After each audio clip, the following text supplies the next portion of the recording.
Hi mate, how are you doing? Well, Frank, the weather can't seem to make up its mind at the minute, and so that, for that matter, neither can my wardrobe. I don't know whether I'm pulling on a hoodie or chucking on a pair of shorts. Yeah, well, you're very much dressed for the summer, really. A vest, shorts, Yeah. and a peculiar pair of trainers. They're not peculiar, they just have a little bit of purple. They're very summery. I like them, They to be are. honest with you. There you go. Just not seen them before. No, they're a brand new addition to the wardrobe. Yeah. So what have you been up to other than enjoying the sun yesterday? Did you get a chance? To a degree. I mean, I was still at work, but I worked with the windows open, and that's as best as what I can manage, really. Oh, right. Well, Yeah, it's even better, isn't it? Well, yeah, I suppose. Better than working in a dull office with no sunshine or no fresh air at all. Which I used to do once upon a time, and we actually ended up complaining to, I think, the HR of the company, so maybe even the regional manager, something like that, because it was too hot to work in. Because where our office was, there was a gigantic sort of glass window there, covered with advertising decals, and the sun sits right on it, so it just it burned right through. The heat did, and then it was just retained there, so it ended up being over about 38 degrees, 39 degrees, something like that. It was absolutely roasting, and we ended up complaining about it. Yeah. I mean, I'm thinking about a couple of things there. One, in a radio station, normally in the radio station booth, it's quite dark, isn't it? It is. Quite depressing. And then, I don't know whether you've watched The Night Shift. No, I think I've watched the first two series. I've not watched the current one. But yet again, that's somebody working in the wee dark hours, Yeah. early hours of the morning, Yeah. in a blacked out place, I think. Damn. Quite depressing, that, isn't it? Sounds it. Yeah. Oh. What would you sooner do, work outdoors or work indoors? I mean, it depends on the weather. But Assuming that you're living in Spain, would you like to be a tennis coach? I think I'm probably more. Yeah, I am more a tennis coach than construction, to be honest. I was about to say construction, but then I can change a kitchen tap, but that's about Just it. imagine being a hod carrier in that kind of weather. Oh, God, no. Spanish weather. Oh, it'd be horrible, wouldn't it? It would be absolutely awful. I don't know. I mean, I know that they're used to it, so it's absolutely fine, but I can't contend with anything above about 22 degrees or something like that. It just becomes inherently uncomfortable at all times. Talking about the weather, we did our walk on Sunday from Lytham St Anne's, Fairhaven Lake, all the way up to Blackpool Tower and back again, and we've seen all four seasons. Very early on in the walk, there was hailstone. Good. So we took cover behind a transit van. As you do. I mean, it was Craig's idea. He ran. Craig ran? He ran out of the... I couldn't run if I ran. Fall over and kill myself, or certainly paralysed myself. I mean, don't joke about that, jeez. Yeah, well, he managed to get over there. We stood behind the van for a few minutes, and then the sun cracked the flags again. Yeah. And for most part, it was a really, really good walk. Yeah. It was really, really windy, though. Yes, it did look like it. Storm Dave was approaching at that point, wasn't it? Yeah, and as a result of that wind, for me personally, I ended up contorted. So, yeah, I was... You literally twisted yourself. I was leaning to one side. God. So by the time I just got before I got to Blackpool Tower, I thought, I'm walking really, really funny here. And then I sat down, had my lunch, got back out again, and I thought, oh, I'm okay now. And then eventually started walking to one side again. Part and parcel of my back problem. But because I've been doing it and walking for such a long time in one position, I had no pain at that point. Right. But the further I walked, the more pain I had. Just started leaning. Yeah, as well. just started leaning, and then on Sunday night I looked at a few exercises that are supposed to combat that. This is not an unusual thing to happen, but I don't think the wind helped me because I was leaning into the sort of wind, was trying to push against the wind, and then the camber of the path as well. Yeah. So the last you've had a bit of a difficult walk there, wasn't it? Yeah, last few miles of the walk were particularly painful. And then you had to drive home. Yeah, it wasn't too bad when I sat down. Really? Yeah, when I sat Much down, more the pain went away. Ah. So who was it? You, James, And Craig, yeah, And we're Craig. the only ones that stuck to it. the power walkers? Yeah, we're the ones that weren't bothered too much by the weather. And to be fair, by the time we returned to the car, the weather was a bit like it is now. Sunny, bit of cloud, bit of wind. Well, that's it was completely sunny by that stage. It was blue skies all over. That's really weird. That was really nice. And of course, anybody knows that area, Fairhaven Lake and Lytham St Anne's is lovely. It is. You get into Blackpool, of course. It's completely different sides to things, isn't it? It's like Yeah. it's like the Jekyll and Hyde of the Fylde Coast. Yeah, you just see a side of life that you think, this is almost ghetto-esque. Something like that. It's when you pass those traffic lights by the depot, and you go left. You get all the lovely sand dunes, the nice houses, the shops, and the people who've afforded themselves a nice, gentle, easy retirement. You turn right. Oof! It's like Like a different world it's altogether. like Little Shop of Horrors. Except Yeah. everybody's a talking plant. And yet, my issue with Blackpool is, and with a lot of seaside resorts, I remember Scarborough, there's two sides to Scarborough. There's a north and a south side of it, I think, or a south and a west or east, whatever it is, but there's two parts of it. A really nice part, which is less commercialised, and a more scruffy part. Yeah. And I think my issue is with seaside resorts, is particularly Blackpool, the amount of investment.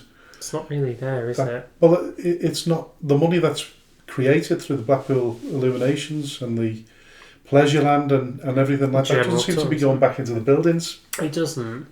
No, I mean, I've seen a lot of new build houses and estates being built around that area, but to actually look at the infrastructure of the town itself, it's very, very run down. Even the Wetherspoons looks a bit past its Well, best. there might be more than two Wetherspoons, but the one that we went in was a little bit more worn. That's right by the tower itself. Yeah. You go further down the road, you've got the palatial one, haven't you? the Velvet Coast, that I think it's Velvet called. Coast, yeah. Yeah, which is quite nice. Got a nice balcony there. Yeah, it does. I don't know what it's like now because it's been open for a few years. Oh, probably decrepit. And they're absolutely chocker on there. Always. When we went into the one that we were in, I can't remember what it's called, but when we walked in there, it was absolutely chocker. Yeah, Big turnover. It's Wetherspoons. It often is, isn't it? You know, I think it's without a doubt one of the biggest, most popular branches of eat-in food you can possibly have. Yeah, I think when you can get 3 meals and 3 lots of drinks For about 12 quid. Yeah. 18, 19 pound or something Yeah, like that, I think it was. It's good value for money, isn't it? It is very good value for money. I ain't necessarily saying that what you're putting into your stomach is helpful for it, but if it fills you up, geez, you Well, I was a good boy. I had a ham and cheddar panini. Oh, okay. Sounds good. With chips. Of course. That let it Yeah, down. you didn't chips. choose. I don't know whether you've got to that point in life yet, but I used to love chips, and I don't love them. They don't taste the same. I'm a bit in and half with chips, so I don't have chips very regularly. Not from a takeaway, not from a frozen bag. I tend to have... Not in a restaurant either. Well, I tend to have oven baked if I do. Yeah. So I tend to lean towards curly fries if I'm going to have any kind of chip at all. Flavoured. Maybe a little bit of red salt on there or a little bit of spice, something like that, yeah. But then after that, I'm kind of not fussed really over chips. Like, in terms of like takeaway or something like that, chippy is not my first go-to because being a veggie, like I only can really have chips.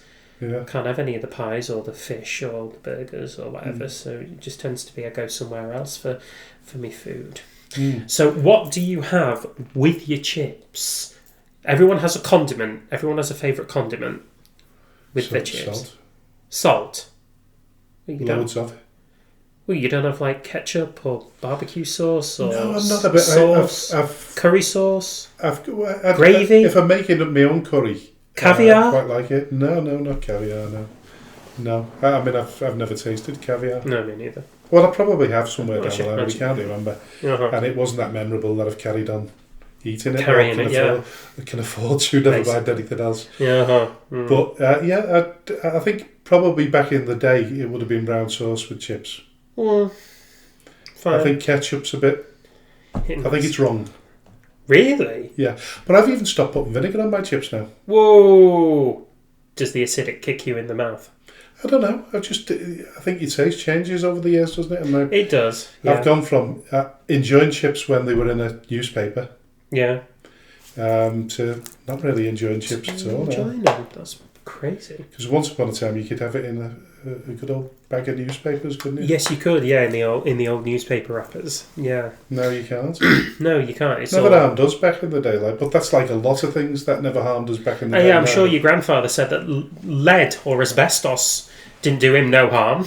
Well, I seen an advert, funny enough you should say, mention that, but I seen an advert the other day on Twitter where there was a doctor going around the wards dishing out cigarettes to make people better. Yeah. You know, when they had a cough or a cold. Yeah. They used to say, listen, stop coughing, smoke. Was that about the 1920s, 1930s, something like that? Well, you know what, it must have been even later than that, because I always remember my mum and dad saying that they were always brought up to believe that smoking was good for you. That's bonkers when you think... That's inconceivable. Like, because obviously we live in a time where smoking is and continues to be, like, battled against. But back then, I don't think it was until about the 1960s that they really linked it to... as a major health detriment, did they? It was about the 60s. I'd love to know what the percentage of people that have smoked for most part of their life end up having or dying from lung cancer or smoking-related diseases. It's interesting. Like, I worked in, and I continue to work in social care, so I've seen a lot of people who have smoking-related illnesses, and it's the range of what you can get from smoking is horrendous. You know, I've seen smoke cancer, like lung cancer, COPD, breathing difficulties. And there's also the other ones as well, like the absolute decimation of your hands and your feet. You know, your bodily parts and what have you, until the point where you're limping or you're using a wheelchair or you can't even get out of bed. Like it's those kind of symptoms of smoking that are only a bit advertised, like on the boxes and stuff, because I think they're legally required to. But other than that, they don't really talk about it. But I haven't seen it firsthand. It's crazy. Well, I started as a social smoker when I was around about 17 years of age. Started smoking properly when I was 19 years of age, and I packed in when I was 26. That's not a bad turnover, actually, to have the whole kind of storyboard of smoking. That's pretty good. I didn't like it at the time anyway. I was surprised in the end, because you really have to persevere with the bad habits, because it's not enjoyable at all. No. So you really have to persevere, and the two things probably go hand in hand with alcohol and cigarettes. So I think they wrote a song about that in the 90s, didn't they? Yeah, I think that was the Oasis, wasn't it? Yes, it was. Was it? Yeah. I was being slightly tongue-in-cheek there. You thought it, didn't you? Yes, a little bit. Yeah, so what were we talking about then, the social smoking of cigarettes and alcohol. Yeah, so I packed in smoke. I'd never particularly liked smoking, but then eventually got addicted to it. And then I found it the most difficult thing to part way with, the nicotine. And eventually I did it, and the way I did it, a little bit of advice for those people out there that are struggling to pack in smoking. But basically what I did was I kept my cigarettes in the cupboard, and I said to myself, I'm not going to smoke today. Okay. And then when I woke up the following day, I thought, I'm not going to smoke today. But if I wanted to, if I got that desperate, the cigarettes were already there. But by the time a week had elapsed, I thought, I'm all right here. By the time a fortnight had elapsed, I was fine. But I'd tried something similar before, but never one where I kept the cigarettes. So New Year's Eve, all the cigarettes would get broken up and thrown away. Yes. And then a couple of days later... New pack. Yeah, you're back to the shop. More cigarettes and smoking again. What I'd always found more difficult to pack in was alcohol. That said, yesterday, which was we're recording on the 9th, the 8th of April, yesterday, I celebrated a year sober. Hey! Yeah, not that I've got a drinking problem, but I was quite ill last year, and I decided while I was on a course of antibiotics not to drink So I didn't consciously pack in drinking, but eventually I've got to the stage where occasionally I think to myself, oh, I wouldn't mind a brandy or a glass of red wine. But other than that, it doesn't really go in my head. It doesn't enter my head much. You know, well, the thing is, there's alcohol-free alternatives as well. Like, everything's got an alcohol-free alternative now, hasn't it? Well, talking about that. So on Sunday night, I celebrated a rare big win in the bingo. Okay. So I won £1,000. Jesus! I shared it with my good lady wife, Rowena, of course. So we You put some in Skem's bank account. ended up with £500. But when we came back, I had 2 cans of Thatcher's 0% cider. Did you know? To celebrate. She had a glass of non-alcoholic rosé wine, and I absolutely enjoyed it. It was lovely. It is. Yeah, of course it is. Yeah, you just don't go sideways. For you go sideways when you're walking into wind, but not when you've been drinking alcohol, apparently. No. Oh, well, listen, it would be even worse for me if I did drink alcohol now, because if I had a fall... Oh, God, yeah. Your inhibitions and everything go to the wall, don't they, when you've had a few scoops? Yes, they do.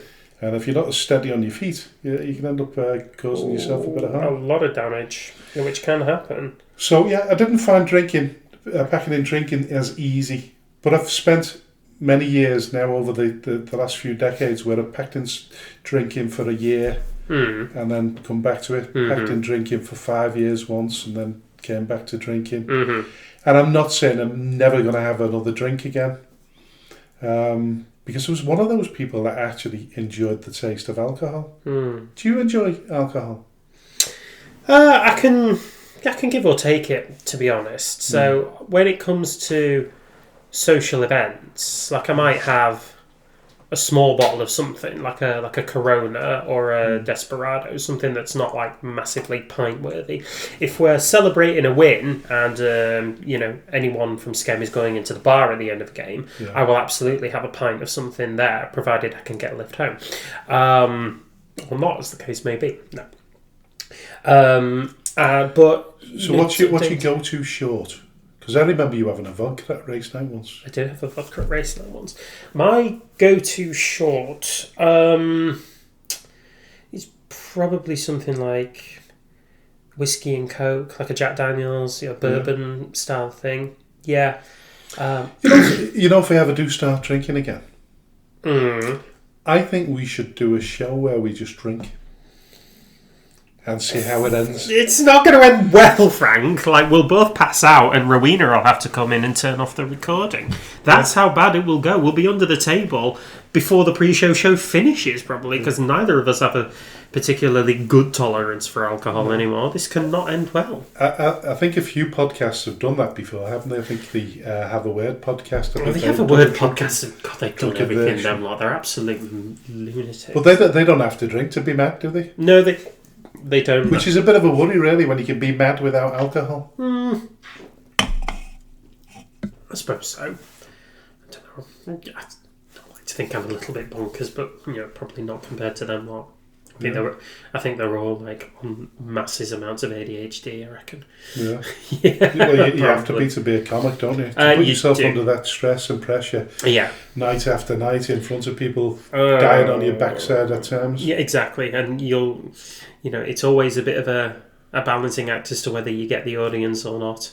Could end up that you're pitching jokes to a graveyard or a crowd baying for more. So I think I mentioned it before. If most blokes, when they have a midlife crisis, they either have an affair with a much younger woman or they buy a sports car. Or a motorbike. Yeah, my passion has always been to do 5 minutes at the Frog and Bucket. Okay. So if you were mad, if you were doing something absolutely out of your comfort zone and you were planning something, what would it be? What would you do? Absolutely out of my comfort zone.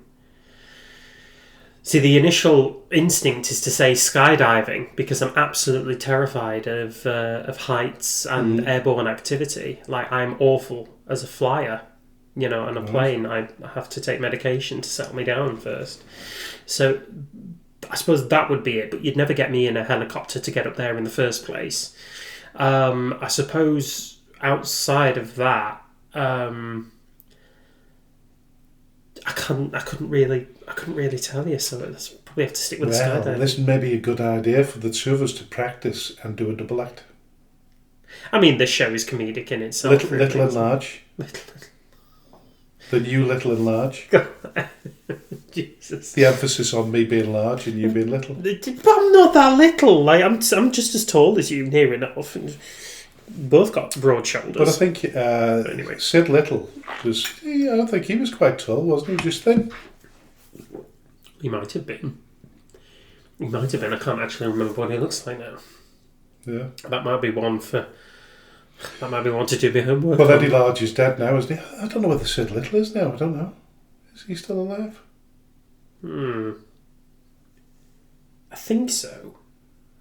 I know Tommy Ball's dead. Cannon. Oh God, yeah. Tommy Cannon's still alive, isn't he? Yeah. Don't know about Bobby Ball. Sorry, Bobby Ball. I don't know why I said Tommy Bobby Ball. I think that's another thing that we've mentioned. Somebody that's profoundly affected your day. Well, a celebrity that's died. Yeah.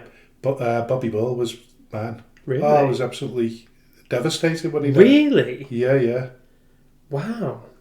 One of the very few people in sort of the celebrity world that affected me. It was I loved watching him for starters, but I loved watching him in not going out. And you only need to look at him, and he made you smile. So I think that's probably what it was. Yeah, he just made an awful lot of people happy, didn't he? Yeah, being successful at what he did as a comic. Yeah, he'd have made a lot of people laugh for sure. Yeah. Love that. But I've never been upset over any other celebrity down. I don't think. I think maybe John Lennon. That was a little bit that had a big effect on me. Really? I was still at school at the time, so I'd have been about 13. Yeah, 13, 1980, wasn't it? It was 1980. Yeah. I remember the shock from that because at that stage, being far too young to have been part of the Beatles era of the 60s. Yeah. Yeah, I kind of wished that they'd get back together so I'd be able to watch them. And it just didn't. Yeah. But then I was surprised then when you ask around people now, I didn't realise there were so many people that didn't actually sort of relate with the Beatles, didn't like him. No. I found that really odd. Well, I think it's what are you talking about? People who are of that age? Because I really think it depends what era you grew up in. Similar age to many people that my wife was particularly. Rowena's not a particular Beatles fan. No. So my parents are about the same age as you and Rowena, and they weren't bothered about the Beatles either. No.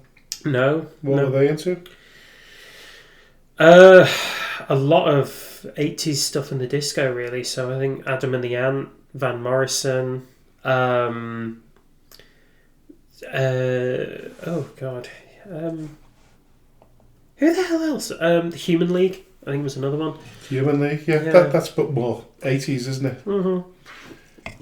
But back in the day, I loved Elvis Presley. Yeah. Yeah. Oh, yeah. They did. I did. I can't. I think Elvis was probably more universally. I think he was more universally acclaimed. I think he was the better artist. Bit different, but I didn't really write his own music. No, he was the entertainer, sure, but you'd always say that was his song. That they were his songs. Well, I enjoyed all the movies as well. He did do all the movies, didn't he? Yeah, the movies were crap, but they were. Well, you know what? They were very, very likable at the time. Well, yeah, that was easy on the eye, sort of. Always. Sort of heart-warming stories, Man meets woman doesn't like him. Yeah. Eventually, she falls in love with him, and Standard. They head off into the sunset. Into the sunset, yeah. Yeah, they do. You'd never get that now. Yeah, they were sort of very melodramatic, weren't they? Sort of quite rom-commy for the time. Me. Doris Day. If you say so. Yeah, you still like watching her as well. Okay. Yeah. No idea. I heard the name, never watched her in anything at all. A bit before my time, mate, to be honest. Yeah. Well, listen, I think we've waffled on for far too long now. Should we get on with the show? I think we better had. Hello and welcome to the Speaking Frankly Football Show. I'm Frank Hughes, the chairman of Skelmersdale United Football Club, And alongside me is my co-host and passionate press officer, AJ the Jet. Not that being involved in a football club is a prerequisite for hosting a football podcast, but it certainly helps. We are ready to dive headfirst into the vibrant world of non-league football in the Northwest, and we might even take a moment to discuss some of the bigger headlines in the sport. We'll explore life in the Northwest counties, bring you interviews with well-known faces in the league, and analyse how local teams are performing while making bold predictions for their upcoming matches. Nothing is off the limits here. We'll be diving into all kinds of topics, including complicated refereeing decisions and regulations that often leave fans perplexed. We want to hear from you too. This is your show, so don't hesitate to reach out with topics you want us to tackle. Let's get this conversation started and enjoy every single moment. We are speaking frankly. Hello and welcome to the Speaking Frankly Football Show. This is episode 37 in season 2. A very warm welcome to my co-host, AJ the Jet. Hello, Frank. Don't know whether to ask you, if you want some, I'll give it you, or tell you to go fuck yourself. But both of those little excerpts there are very relevant to part of the show later on. Right, I see where you're coming from. There we go. Yeah. So anyway, on the show today, will dive into our Northwest Counties roundup as the season draws into its final embers, and there's still a scramble to get away from relegation places and secure spots in the playoffs. We'll look through the Premier League, Division 1 North and then Division 1 South. We will look at the Macron Cup, which has been developed over the last week, and then we'll go around the leagues, including Southport, Marine, Prescott Cables, Bury, all the usual favourites. We'll visit Controversial Corner, where the main topic of conversation is the saga surrounding FC United and Manchester and Stockton. And then we will also discuss Tony Incenzo, the non-league superfan. We'll, of course, go through our usual predictions, expert analysis on the Northwest Counties fixtures coming up before turning our attention to Skelmersdale United. No guest today, so it is just one big show. So all of that is to come. Now, Frank, first off. Yeah, first off, top of the show, I'd like to send my condolences to all the family and friends of Bryn Jones, who sadly passed away, aged 79, on Monday evening, I believe. For those people that don't know Bryn, there won't be many that don't know him, but Bryn was a big part of Skelmersdale United Football Club over the decades. Secretary, director, just one all-round gentleman. And I think if you look at the tributes that have been posted on Facebook and Twitter, people keep reiterating that point of how much of a gentleman he was. I know you didn't personally know him, but the feedback that you've seen... it illustrates pretty much how well liked and how well thought of he was within the community that is Skelmersdale United. The outpouring of tributes and stories and condolences has been enormous, far more than I thought was possible for a non-league club like this. But that shows you the profound impact that Bryn Jones had on the very existence of the club day to day and decade to decade. Well, when we talk about legends, footballers that have played in amateur FA Cups and what have you, but in terms of legends, Bryn, has been there for decades at the football club. You don't often see that in players, but certainly with volunteers at the football club. Bryn had been right there from the beginning of the successes in the late 60s and early 70s, and then carried it on right up until the noughties, I think, before Danny Roberts took over, I think, from Bryn eventually. Wow, that's a hell of a tenure. And Bryn, very meticulous with paperwork. Everything had a place for it. He was very, very professional. Also sounds like Danny. May well have learned a lot from this man. Yeah. Of a very nervous disposition as well, because if you ever watched him at a football game, even when, and I think somebody's already said it, but even when we were 5-0 up, you'd see him pacing up and down, biting his nails. I know how that feels. Just an all-round nice guy, and I was devastated when I heard the news, and I know a lot of people are as well, so rest easy, my friend. Indeed. Moving on to the North West Counties roundup. Yeah, so we're going to start in the Premier Division, and at the top, Wythenshawe Town are likely to drop down from the Northern Premier League West into the North West Counties Premier Division following their confirmed relegation at the weekend. They're likely to be replaced by their crosstown rivals Wythenshawe, as they opened up a 6-point lead at the top of the table with a 6-1 win over Barnoldswick on Saturday and a narrow 1-0 win over West Didsbury and Chorlton on Easter Monday. Disappointing weekend for Ramsbottom, who lost 2-1 to Little and Remica on Saturday and then drew 2-2 to Longridge on the Monday. Yeah, do you get a feeling that it felt like it was a sort of bridge too far to pull back? To overhaul Wythenshawe? Yeah, Ramsbottom looking at it and maybe...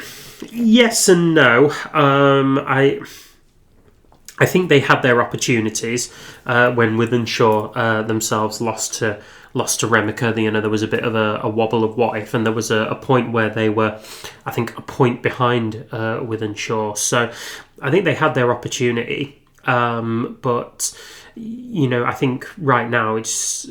Like I say, I think it's consolidating a home spot for the playoffs and try and keep as many of their squad rested and injury-free as possible. Rami became the fifth team to register over a century of goals in the North West Counties this season. I think it was done by, was it Harvey Hayhurst that did it? I don't know, but you look at the top of that table there, there's 1, 2, 3, 4 teams that have scored over 100 goals. 5. Charnock Richard down in 12th. Even further down, Charnock Richard. Yeah. And there's 2 teams there, Atherton LR and Padiham, that could still go over the 100 mark. Yeah, they're both in the 90s. Atherton LR on 93, Padiham on 98. So there's still a lot of room there for it to be 7 teams that have had a century of goals scored for them. So at the minute, Wythenshawe currently lying in top spot with 3 games to go and 6 points clear. So they only really need, 1, maybe 2 more wins to secure the title and an immediate return back to the Northern Premier League. It was. It wasn't even hard. Oh, for crying out loud! Why can't I find this? Who scored the 100th goal for Remy? There it was. It was Luke Sefton. Luke Sefton, the 92nd minute of the game, that grabbed them a point at home to Longridge Town. Now then, I was just going to say about looking at Ramsbottom when they look at this. The league positioning at the end of the season, they might look back on the fact that they drew so many games, 10 games. Yeah, so nobody in the top 6 has drawn anything like that number of games. Oddly enough, though, they haven't lost nearly as many games as anybody else in the league. So they've lost 6, which is a league low. It's just unfortunate that those draws mean 2 dropped points. And if you think about some of the draws that they should have been wins. I mean, Longridge Town are on a really poor run of form at the minute, so you would have thought Ramsbottom would have taken the 3 points there, but it wasn't to be. But that was a sign of where Ramsbottom could have easily, not easily because there's no easy games here, but they could have overhauled Wythenshawe at this point. So I always feel more comfortable when the team that does win it has won more games than everybody else. So at the minute, that is true for Wythenshawe. They've won 31 games. The next team to have won even closer to that is Atherton LR, who are on 29 wins and could conceivably make it 30 when they play Litherland Remica on Saturday, although not an easy task that will be, which we'll go into later on. But again, another team that very rarely dropped points. So Wythenshawe have dropped points in 12 of their 43 games. Rami 16, Atherton LR and Chadderton. Atherton 15, Chadderton 17, Padiham 17. So they have at the very least have Wythenshawe made it consistent in their winning run, and like I say, not only odds on but also deserved to win that Premier Division title, which it looks they look set to do now. So interestingly, Atherton LR's first defeat after the 20-match unbeaten streak came to an end on Saturday when they were beaten 2-1 by Charnock Richard. They managed to return to winning ways on Monday, beating Bearscough 2-0. Bit of a disappointing end of the season for Bearscough, really. They've dropped down into 11th place. Obviously losing out in the semi-finals of the Macron Cup as well. Probably I think they would be at least expecting to finish in the top 10, and that's still, they could still do that with 3 games to go. It is still plausible with 3 games to go. They've got games in hand on a couple of the teams above them and a few teams around them.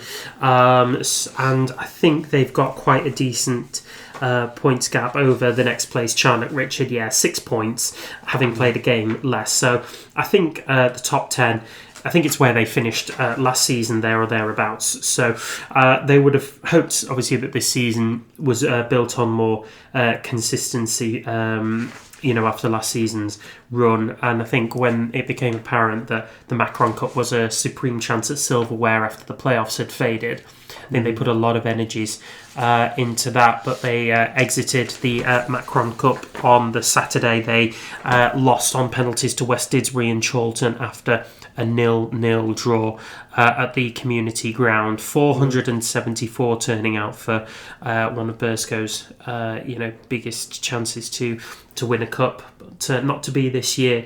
I know Jay Hawkes was absolutely heartbroken. Of course he was. They put an awful lot of time into seeing that competition as a major opportunity to win silverware, but as it is not to be this year. No, so. But going back to Atherton LR, we did say that one day that unbeaten streak will come to an end. All unbeaten streaks come to an end, Frank. Whether it was a good time to listen, they're going to finish in the playoffs. It looks pretty certain. They're almost certain to do it. Yeah, they've got 90 points at the minute. Padiham are, the team that occupy the last playoff spot, and they've got 85. So there's 6 points there, and then Earlham, could get into the playoffs, but not at the expense of LR. There's 9 points difference between them, and LR have 2 games to go. Yeah, so it'll be. They'll all be jockeying for positions now, won't they? Because Atherton LR, at least if they finish in third. As they looking are now, if they finish in third, which at the minute they'll have the home.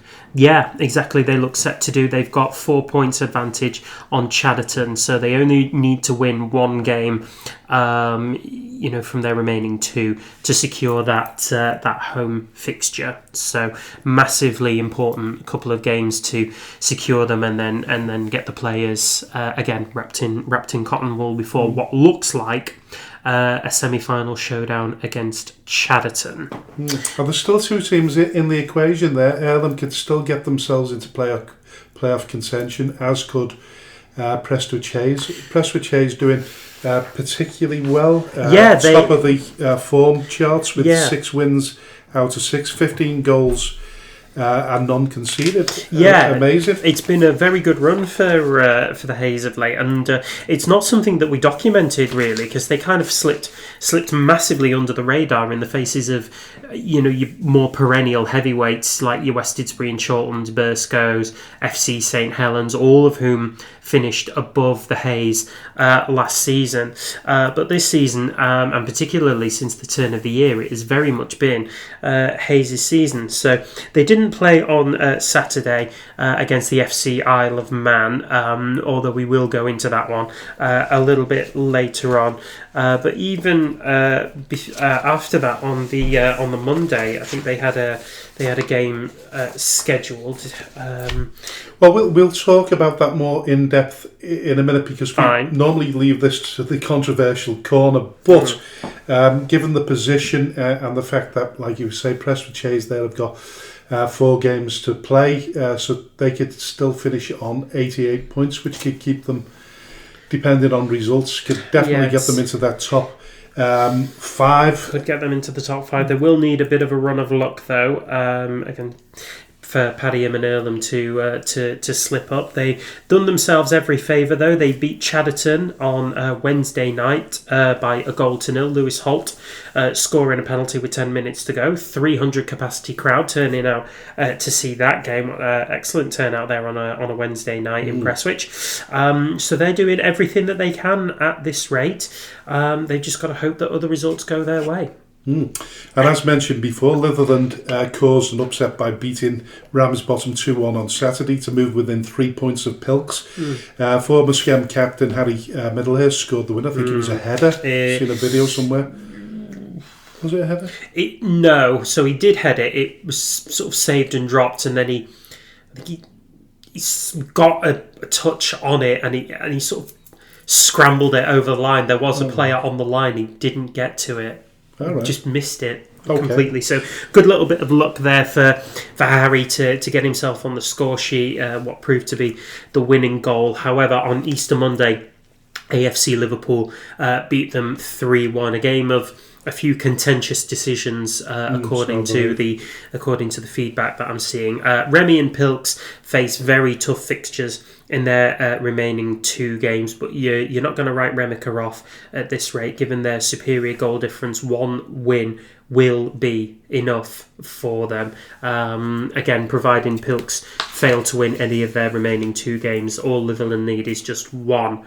And then they're out of the relegation zone, and possibly the greatest relegation escape of all time has been completed. Maybe I could give a little bit of credit to Abbey Hay as well, because Abbey Hay have done well to get out of that sticky position that they were in as well. Yeah, so Abbey Hay have been third bottom for much of the season, really, and amongst the the very difficult seasons that Remica and City of Liverpool have faced. But they turned it around. They played Remy twice within a very short period of time, lost to them once, but then drew the other game, which was of massive importance to them. And they mathematically secured their place in the Premier Division next season with a 1-1 draw against Cheadle Town on Easter Monday. Dylan Edmondson scoring the goal, cancelling out Jack Tierney's opener for Cheadle Town. 178 turning up in Gorton to see the Hay secure their place in the Premier Division for another season. Yeah, 2 wins, 3 draws, and just 1 defeat in the last 6 games. For the Hay has got them out of the relegation mark. That's really good run of form for Abbey Hay. Yeah. Now then, City of Liverpool already relegated. They shipped another 5 goals to City of Liverpool. South Liverpool, indeed. South Liverpool, pardon me. So they have now conceded 174 goals in this season, with still 2 games left to play. Now, we made a big deal out of City of Liverpool when they conceded 100 goals during the earlier part of the season. However, they've now subsequently been joined by 5 other teams in conceding a century of goals. So Little and Remica, Pilks, Abbey Hay, FC Isle of Man and Barnoldswick Town have all joined City of Liverpool in conceding over 100 goals there. An ignominious achievement, to say the least. Yeah, I'm glad you used that word rather than I, but I'm here for you, mate. Do Do you want to explain what it means to everyone? Ignominious. It means something that you don't want to be associated with. Yeah. Because it's embarrassing. I knew that, but of course... Some of our listeners may not. So there's one for the game of Scrabble later on. How many points do you get for that? Depends if it's a bit of a triple word score, but... 18. Sure, why not? I don't know, I'm just guessing. Yeah, we'll go with 18. Anyway, we'll move on to AFC Liverpool. They made it 7 wins on the spin as they beat Longridge Town 3-2 on their travels. They're now in 13th place, which is remarkable when you consider the pretty poor spell they had in February. We look at teams punching above the weight. We need to look no further than them, of course. They're constantly surpassing where they should be with a budget much inferior to most of the teams around them. So, well done to them. Yeah, Mikey Smith, who's one of the volunteers at AFC Liverpool, has made no secret of the fact that AFC Liverpool have continuously struggled for volunteers, crowds and money. True. And yet, in retaining Caleb Jones and Elliot Taylor, they provide so much of the spearhead of AFC Liverpool's continued sustained success in front of goal. 82 goals scored by AFC Liverpool, and I think it's over 2/3 of that, maybe even 3/4 of that have been scored by Taylor and Jones, both of whom were on the score sheet against Longridge Town as they beat them 3-2 at Scored Longridge. 17 goals in the last 6 games. 6 wins, no defeats, no draws. Wow. 17 goals scored, 6 goals conceded. That's very, very good. Really, really well. You would never really have pegged Prestwich Hayes and AFC Liverpool to be top of the form table with 6 wins from 6 from both. But again, it just shows you what this league can continue to throw up in surprise. Amazing. Now, you're talking about Mikey Smith talking about their financial issues. They've not really sort of gone big as, say, other clubs like Clitheroe did when they were running out of money, or Prescott Cables, for instance. No, this is true. But what we do know about AFC Liverpool is that they've never really, certainly over the last few years, never had a significant budget. And I don't know what they're paying out, but they were at Marine. So one imagine they were paying £500 a game roughly before we took over from them. We don't know what they're paying at Bootle, but it won't be cheap. No.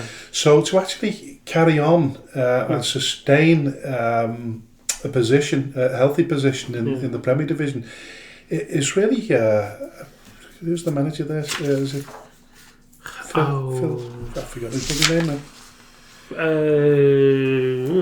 Is it Spafford? Is it Phil Spafford? Stafford. Maybe. Yeah. Give us a minute. But know. we've never had him on the show. I think we should get him on the show and see what the secret of his success is. It could be. But what I'm trying to prove is the point that with a limited budget, you've either got to have really good backroom staff and management team to carry on playing at that level. Yeah, so it's we're not just talking about surviving here, we're talking about thriving to a degree. To a degree, yeah, they absolutely are. So they're sitting in 13th in the cup final as well. The league, and they are in a cup final. Yeah, they beat Nelson. They beat Nelson 3-1 in the other Macron Cup semi-final to book their place at Accrington. So they have a real chance of winning some silverware this season if they can overhaul West Didsbury and Chorlton. Yeah, Phil Stafford is the manager, and it's Chris Stirrup who's the chairman. Obviously, chairman of the league as well. Chairman of the league, yeah. So listen, well done to AFC Liverpool. Of course, Ben Barnes plays in goal for them, ex-Scam keeper. So good luck to them in the final. I don't know where the final will be. Absolutely no idea. But there's no chance of relegation. The middle of the table, 13th position. They could still technically finish on 74 points. Well, they could only go. They could only go one place higher based on that. With 4 games to go, so if they finish 74 points, they could. If everyone else loses all their games, they could conceivably end up in 8th. Oh no, just looking at the possible points here. The possible points are 74. Yeah. And they've got. And if everybody else loses all of their games, 74 will take them to 8th. Oh yeah, I'm looking at the. Yeah, forget me. Yeah, you've read it better than I have. Silly Billy. I know. Who cares? But listen, it's been a great season for them. Hopefully rounded off now with a nice cup Trophy. game against... so the final is now AFC Liverpool versus West Didsbury and Chorlton. Yes, it is, at the Wham Stadium in Accrington. Wham bam, thank you, ma'am. You're welcome. So we've got no everybody date in for that. Merseyside will be supporting... AFC Liverpool, and everyone in Manchester will be supporting West Didsbury and Chorlton. So what do we call that? What kind of derby is that? An M50... No. We do. We cannot make a derby out of one team from Manchester and one from Liverpool. Is it an M56 derby? Is that what we call it? Liverpool to Manchester? The M62. M62. Yeah, M62 derby. God, do you really want to make a derby out of the motorway for that? Yeah. They're not even in the same county, man. We want to build it up, though, don't we? Ugh. Yeah. Anyway, listen. Good luck to them in the final. So, listen, we're moving on to what is a controversial bit of news. Even though it's not technically in the corner. Yeah, so it's not actually in the corner, but we'll mention it anyway. So, Alaman's game against Prestwich Hayes was abandoned on the hour due to bad weather, Storm Dave. It was, yeah. It was just the winds, actually. The winds had actually blown the goalposts off the line.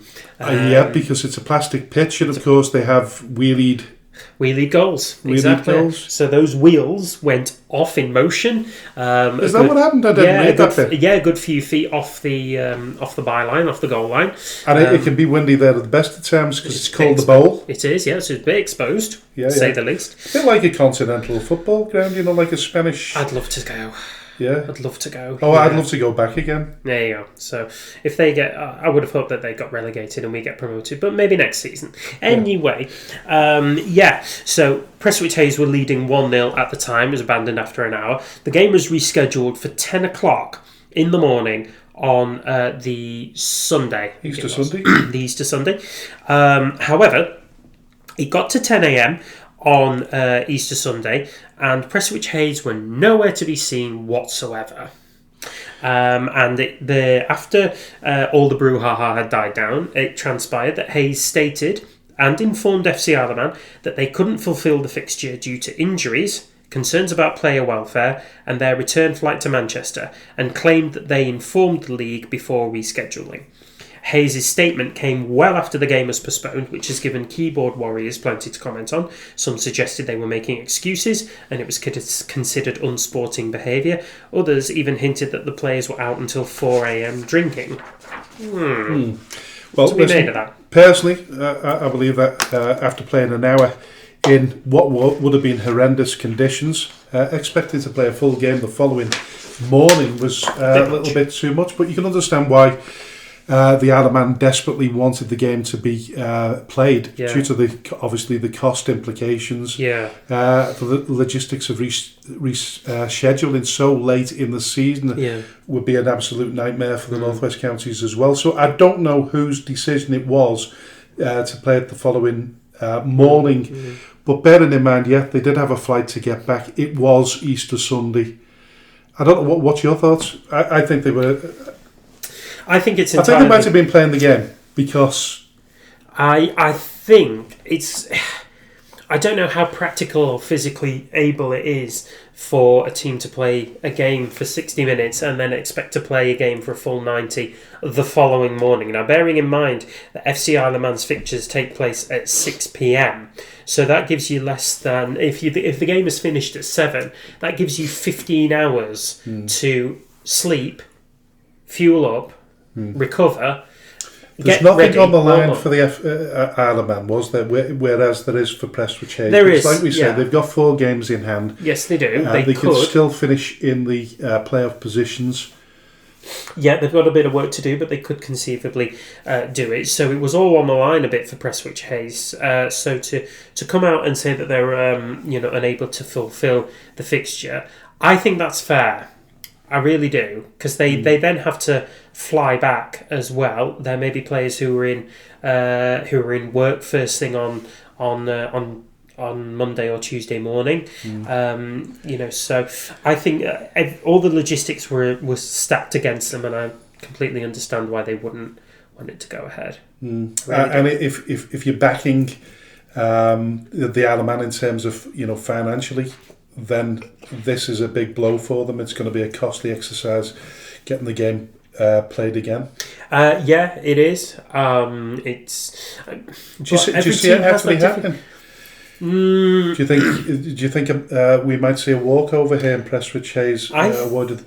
I don't. I'm not going to rule it because out. of the playoffs. I think. I think the likes of Earlham and Padiham would have something to say about that, wouldn't they? I think they'd push for it. And to be honest, but so you're going to have to extend the league by a week, aren't they? Would imagine, unless they squeeze it in really quickly. If it goes ahead, because now this is a bit of a balancing act where this is the first time I've known it that a team has actively not turned up for a game, although stating that they're not able to fulfil the fixture, but it's that they're not able to fulfil the fixture.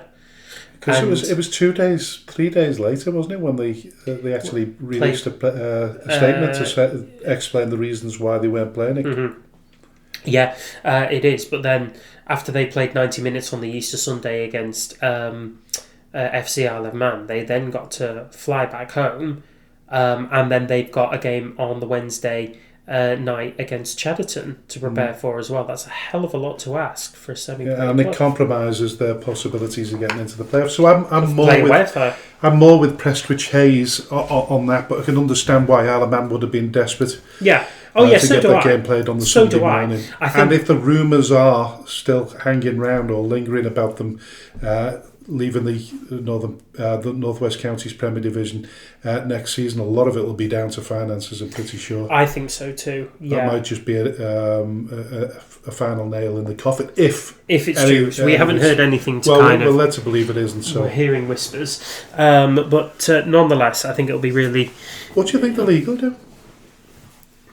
Can there be penalties served on Prestwich for not fulfilling the fixture? Yeah, I think so.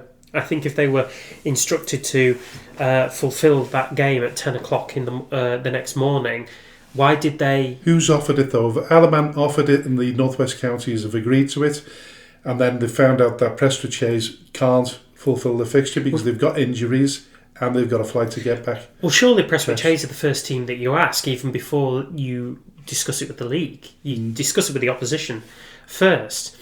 And at that point, you've got to wonder if and why Prestwich Hayes didn't say, no, we can't fulfil the fixture. Because it actually got to the point where FC Isle of Man's fans were let into the ground and their players were warming up before anybody realised that actually Prestwich Hayes probably aren't turning up. Crikey. Yeah, exactly. So, for me... Repercussions somewhere. I think there will be repercussions somewhere. I think we may see a home walkover here. I really do. You in favour of the Isle of Man? Yes. Right. I think that's more plausible than the other way around. Certainly more than the other way around, but even more so than the game being replayed, because even the league have to work to a bit of a deadline here, and they're already stretching it to the limit. Have we seen anything on the Northwest Counties website to suggest that the game will be? Went on it 10 minutes ago. Nothing to say it will be replayed. No. Right. Okay, well listen, we'll park the bus on that one, or the aeroplane for now. And we'll move on to the Division 1 North. Though it's not been mathematically confirmed, I personally believe Nelson can definitely say they're going to be Northwest Counties Division 1 North champions. They're 4 points ahead of Droylsden with the game in hand. One more win should see them crowned champions, and it's unlikely that they will lose to Ashton Athletic at home this Saturday. But then you never know. You're making some assumptions there. Well, you would imagine that they're too good. They've got too much in their locker for Ashton.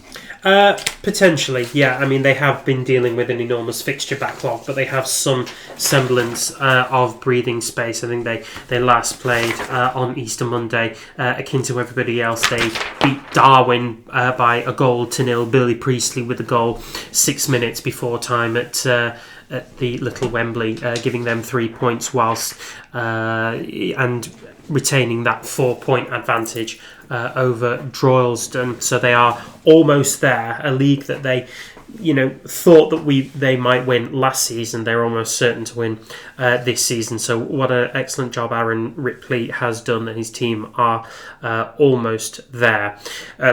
At the bottom end of the table, Main Road have finished bottom. That has been mathematically confirmed. Ashton Athletic will also finish in the bottom three. They have one game remaining and they're 4 points behind Cone, who are fourth bottom. Garstang could swap places with Cone if Garstang win both remaining games and Cone lose both.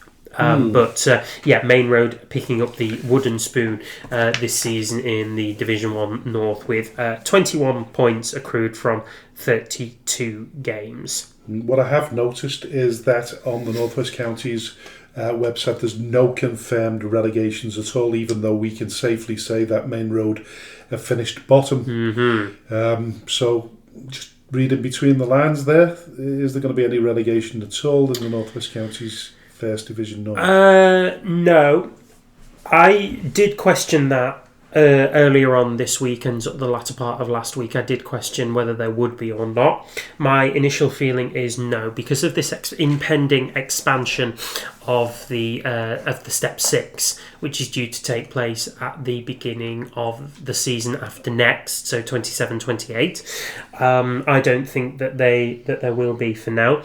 What I do see happening though is Division 1 North expanding to 19 teams. I can see that being a realistic possibility because we have seen confirmation of applications from Step 7 who are ready or believe that they are ready on and off the pitch to make that jump into the Step 6 circuit. So I think we could see 19 teams in there, and I think Main Road will still be one. Begs the question why we were relegated.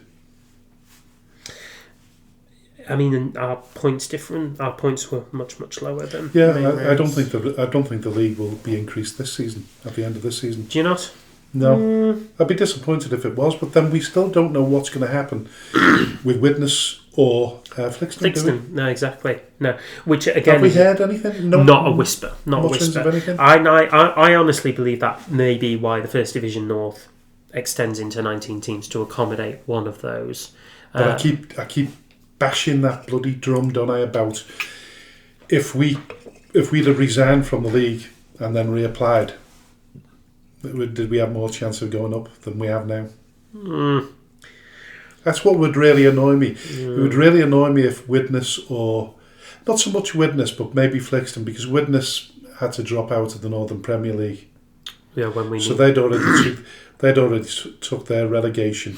They just couldn't compete in the North West Counties. That's really sad. But Flixton, they've not been. They've not been in the setup for about 13 odd years now, have they? 12, 13 years. A lot of years. 2013, is it? Yeah, exactly. 2012, 2013. And so even just to assume that they're going to have a bigger following than what we did last season, because that was another thing as well. Is they assume that Flixton have got a big enough following that actually to put them on parks in the Saturday amateur leagues in Manchester and community hubs probably isn't in the best interests of safety or backing. It's a lot of bollocks, really, that isn't it?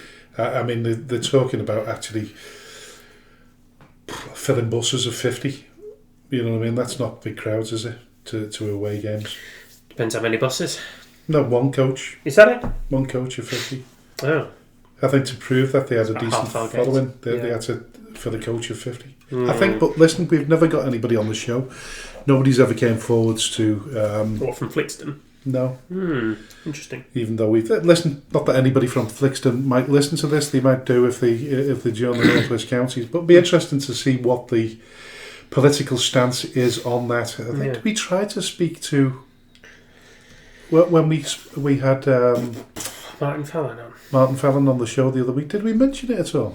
I don't think we did. No, I think we may have dropped something there by not asking him about it. Lost over it a bit there. I know. I might message him and just ask him, Martin, what's going on with Flixton, and just see what he's got to say. And Witness, because don't forget, Witness as it stands right now, they've recruited former Skem and City of Liverpool manager Paul McNally.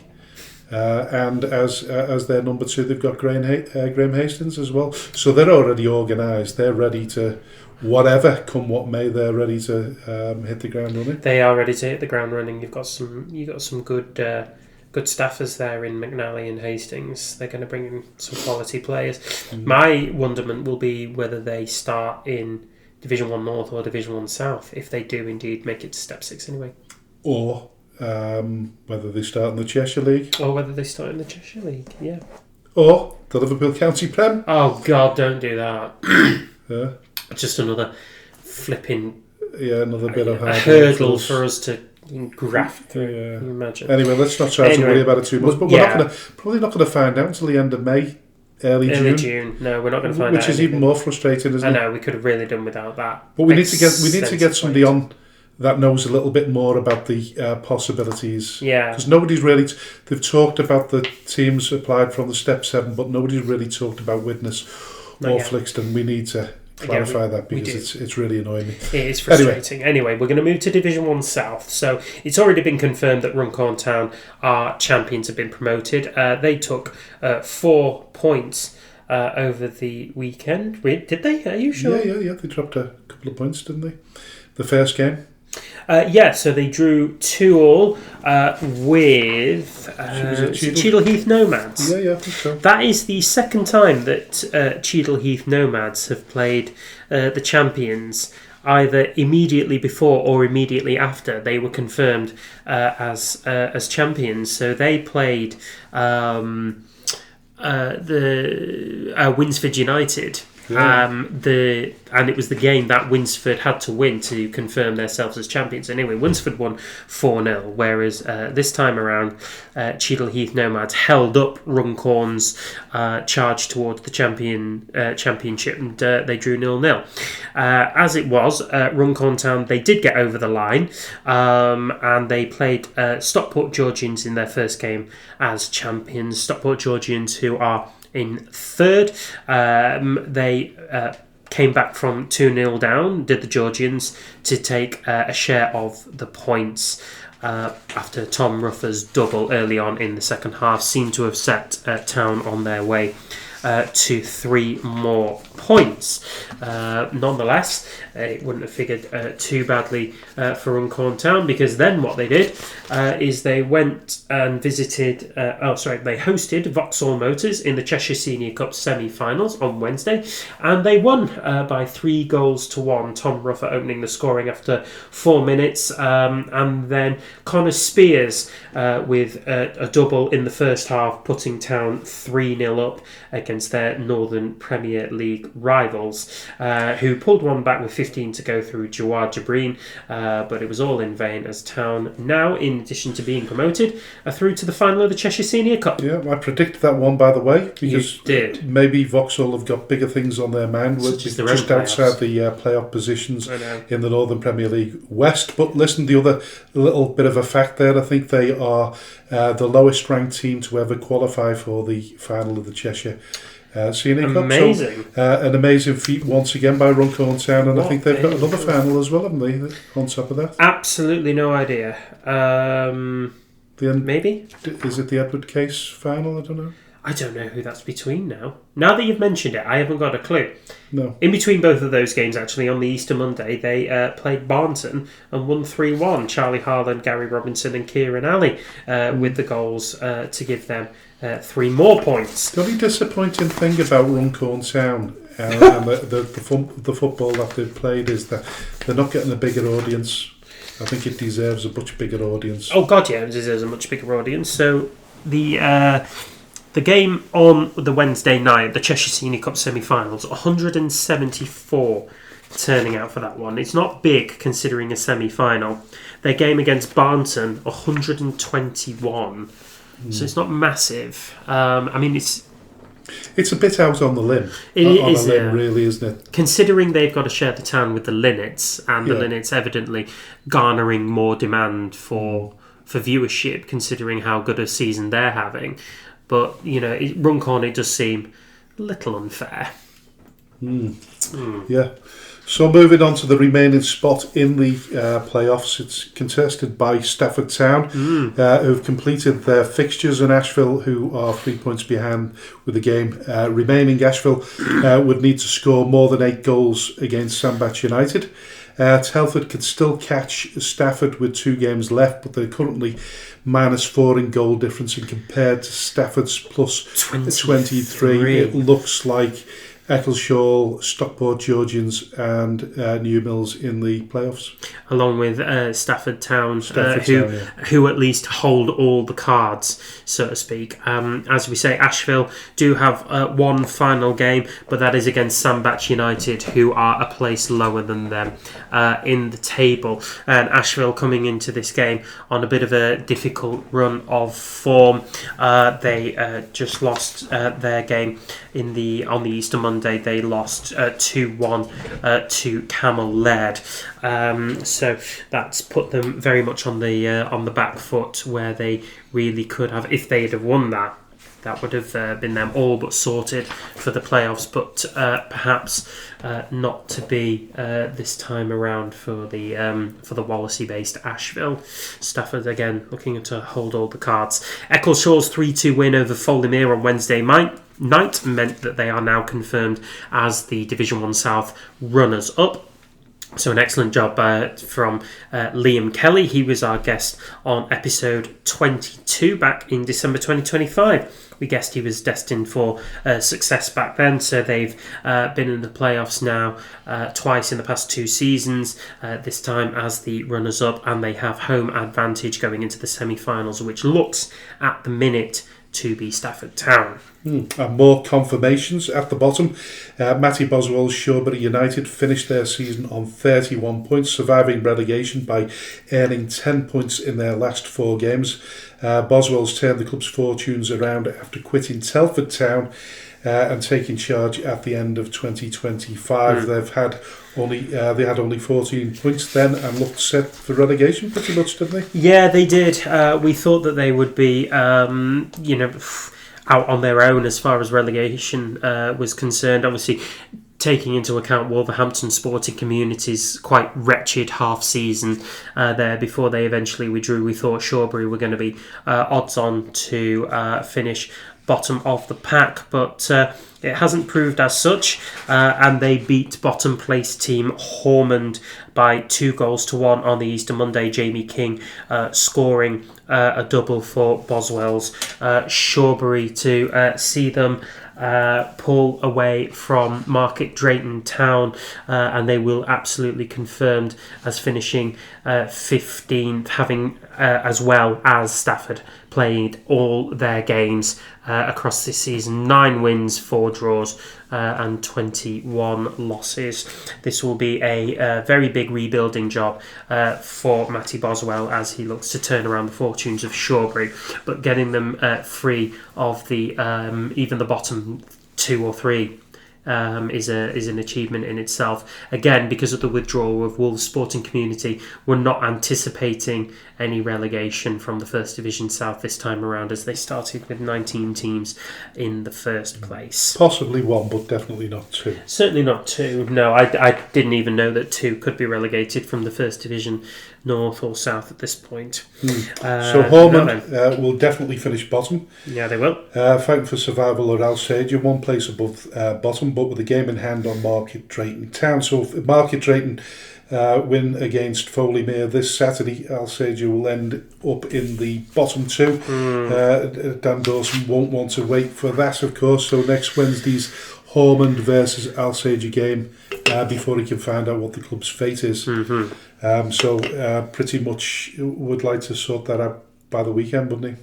Yeah, he would. If he wants to finish this season on a high, as of course every team does. But this final game of the season, they can't go anywhere higher.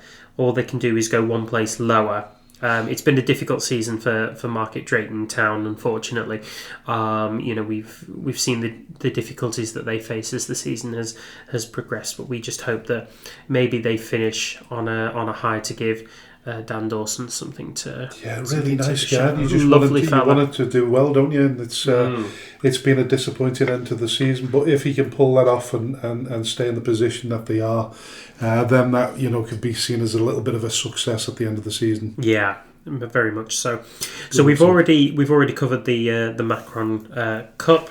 Between AFC Liverpool and West Didsbury and Chorlton, who will contest the final. So do you want to move on to around the leagues, or do you want to discuss anything more on the Macron?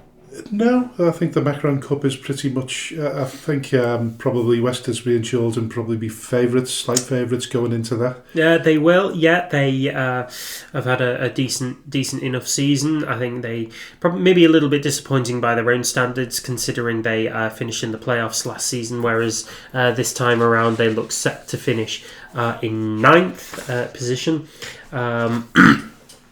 However, they do have their first choice goalkeeper back, and he kept a clean sheet in the game that they played on Wednesday night, which I believe was a 1-0 win over Barnoldswick Town. So a good shout out to a friend of mine, Ollie Martin, who is the man between the sticks at West Didsbury and Chorlton. He came back for his first game in that midweek game, kept a clean sheet, and is all set for his big game in the Macron Cup final. So, listen, we will go around the league. So we'll start with Southport. Southport recovered from losing out on the Wembley final by winning back-to-back matches during the Easter holidays. They beat Marine 2-1 on Good Friday in front of 3,167 supporters, their third highest ever non-league attendance. Huge turnout, that one. What a game that will have been to go to. Did you go to that? No, you didn't go to that. No, I didn't. One. Didn't manage to get to that. But That's listen, substitute. I don't know whether his name is Malachi Mackenzie, but he scored the decisive goal in the 83rd. Somehow I don't think that's his name. I think it is just Malachi Mackenzie. I think it's the rhyme, isn't it? Do Malachi Mackenzie. Yeah, it works. Do. Indeed. Yeah, I must not imagine that anyway. Look at that. Now, on the Monday, they followed that up with a 3-1 away victory at Curzon Ashton. So we waxed lyrical for the last couple of months about the job that Neil Dans has done at Southport. But what a magnificent... a relatively young squad as well. It's a young squad. It's not a squad that's heavy on financial investment. So he's been quite astute with his purchases within the transfer market, if you like. I think they've got a decent budget, though. Do you think? Yeah, I don't think it's bad. I don't think it's bad. I don't think it's amazing, though. I mean, the new owners made it very clear that they wouldn't be massive investments in that. But bearing in mind they've had that great run in the FA Trophy, they've also increased their attendances at home. I think they were averaging around about 1,300, is it? Something like that now, compared to what it was. It was sort of around about the 1,000 mark, or maybe even a little bit less than that, I don't know. I think it was a little bit less than that. So they're doing well financially. Yeah, well, I think they're doing better than what we imagined, but even so, I think it sort of bounces.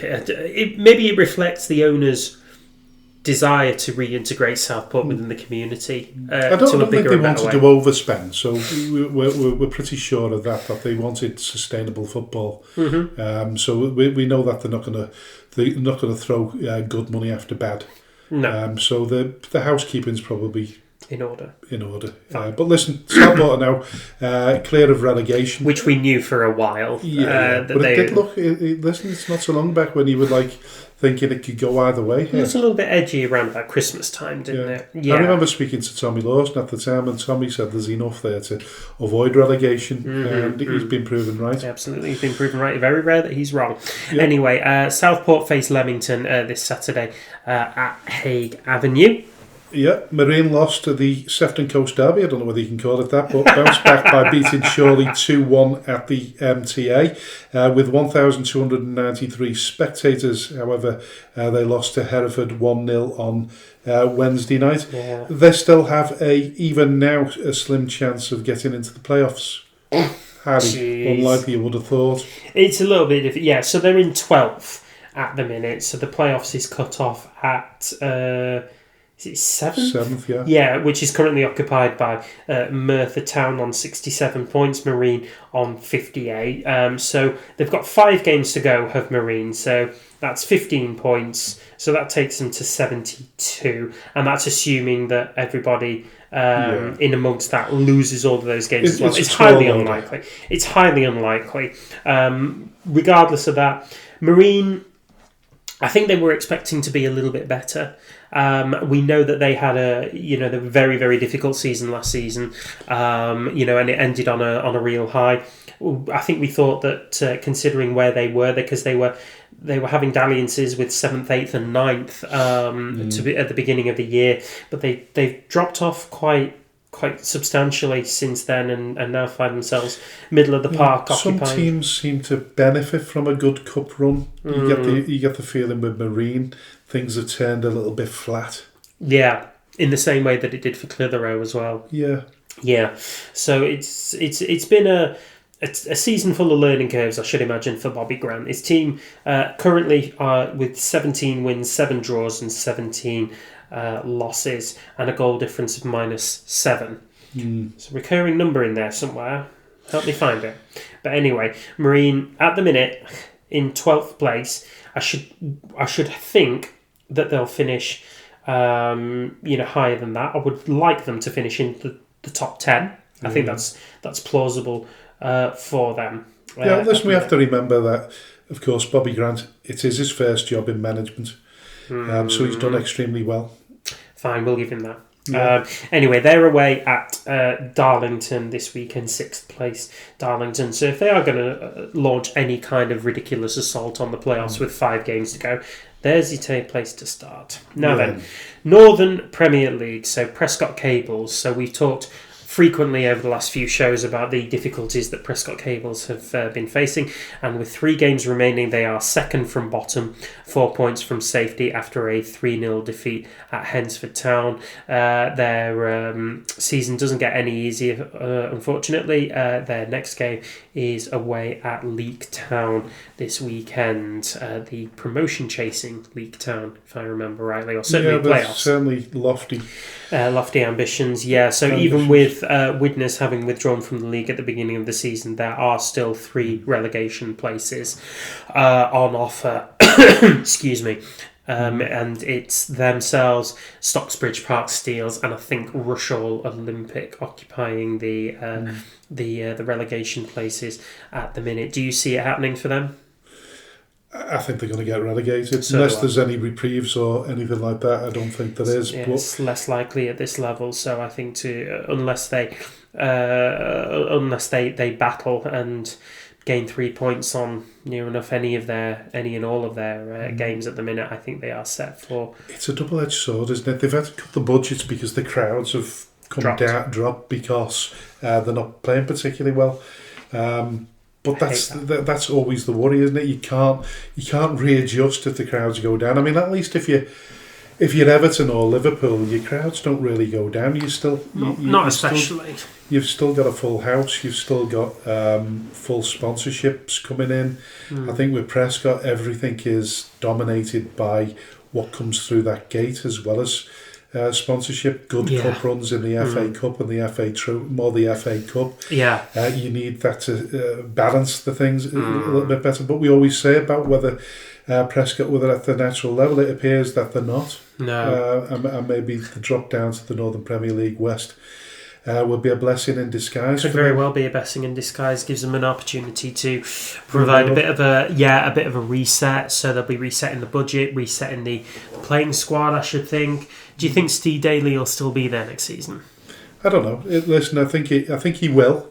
I think that the problem with Prescott is they had that.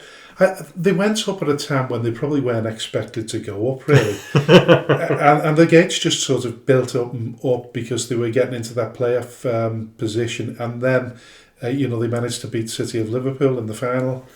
And I think it was probably, if you're looking at a victory that was not timed right for them, it was probably that. Listen, you get into that position, you want to take your position up in the next league, you've got to. Of course you do. But the repercussions of that, and I think I mentioned it on the Northwest Counties Group fans. The fan page. Fans page. Mm-hmm. So my argument is maybe clubs at non-league level should be scrutinised more in terms of their financial prowess. It's okay having your own home. It's okay having decent gates, but it's whether you can sustain it long term. I don't know if you can ever rely on gates and sponsorship. I don't think you can rely on anything at this level to financially sustain yourself. I mean, we've had these conversations with chairmen before about the need to be frugal or pragmatic when it comes to the finances. I think Trevor Abraham of Cone is the one who stands out the most when he said he looks at what he could afford for the budget for this season and then takes 30% off. But there seems to be too many clubs now that predict their financial prowess. Or try to. And that's where they go wrong because they're blowing it up, aren't they? Well, we know that they've now twice, isn't it, in 2 seasons they've cut the budget mid-flow. Yeah, they cut the budget last season, didn't they, as well? Yeah. That's a good point, actually. I didn't think about that. Because if you remember, I think Steve Daly left, Dave Dempsey came in, and then it all turned around again. And then it did, and Steve Daly came back. Steve Daly came back. Yeah. But that was once again, they'd lost a lot of players due to cutting the budget. So what I'm saying to you is it might all look great. Oh, crazy, yeah. But it's finance, isn't it, at the end of the day? Money talks. At every level of football, money talks. And budgets are so important, aren't they? They really, really are. They can make or break a season at this point. Yeah, and I think we've had that. But we don't like to see clubs yo-yoing all the time. No, of course we don't. You know, we're gonna see it again now, aren't we? We're going to see Wythenshawe Town coming back down and Wythenshawe going back up. Yeah. You know, swapping places with each other, and we didn't predict that those two teams, because they were way and above better than any team in the Northwest Counties Premier Division. Right. And we thought they were competitive enough to play in the Northern Premier League West, but then you know they both. One got reprieved and one got sent down. We know it happened with Ramsbottom a few seasons ago. They've not managed to get back up into the Northern Premier League.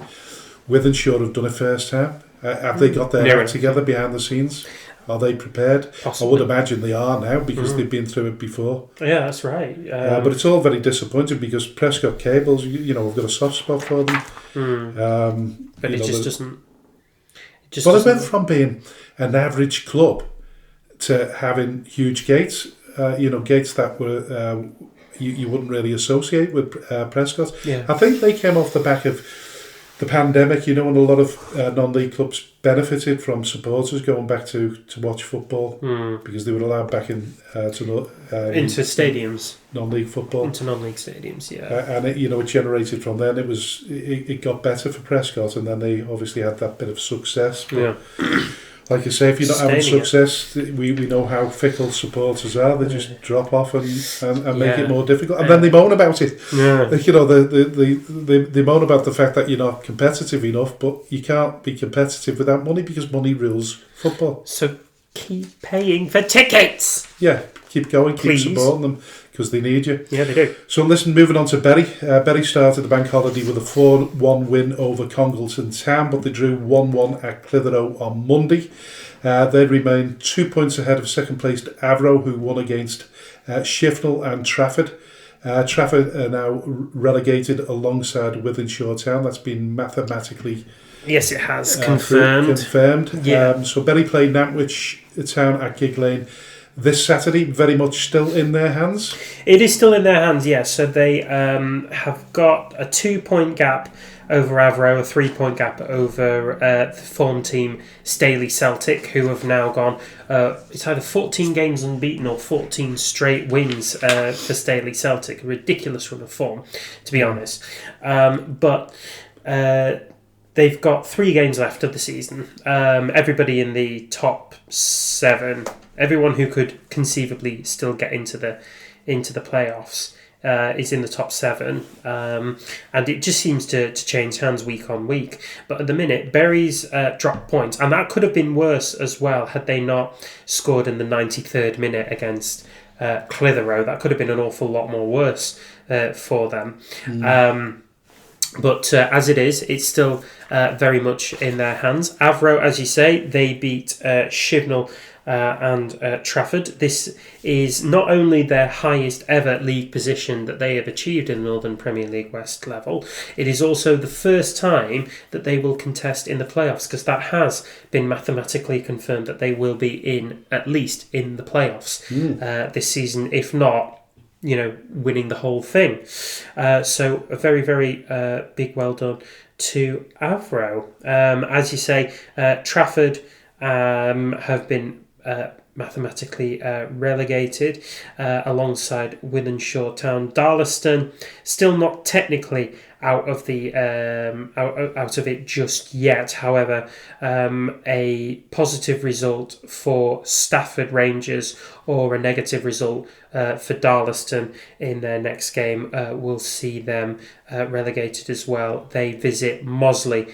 the long unbeaten Mosley, on Saturday afternoon before a visit to Nantwich on the Tuesday night. They then round off their season with a home fixture against already relegated Wythenshawe Town. So it's looking a bit bleak for Darlaston as well. And then also Sporting Khalsa, still, again, another team that are not out of the equation. They 2 points behind Stafford Rangers and 4 points behind Congleton. Between those three teams, one of them will be relegated as well as the fourth placed team. Just no idea which one at the minute, as they all have picked up points in their last couple of games. So that crowd at Clitheroe against Bury, 2,374, 5 people indeed. That is what happens when you take advantage of playing Bury. Note to Congleton. yeah, brilliant.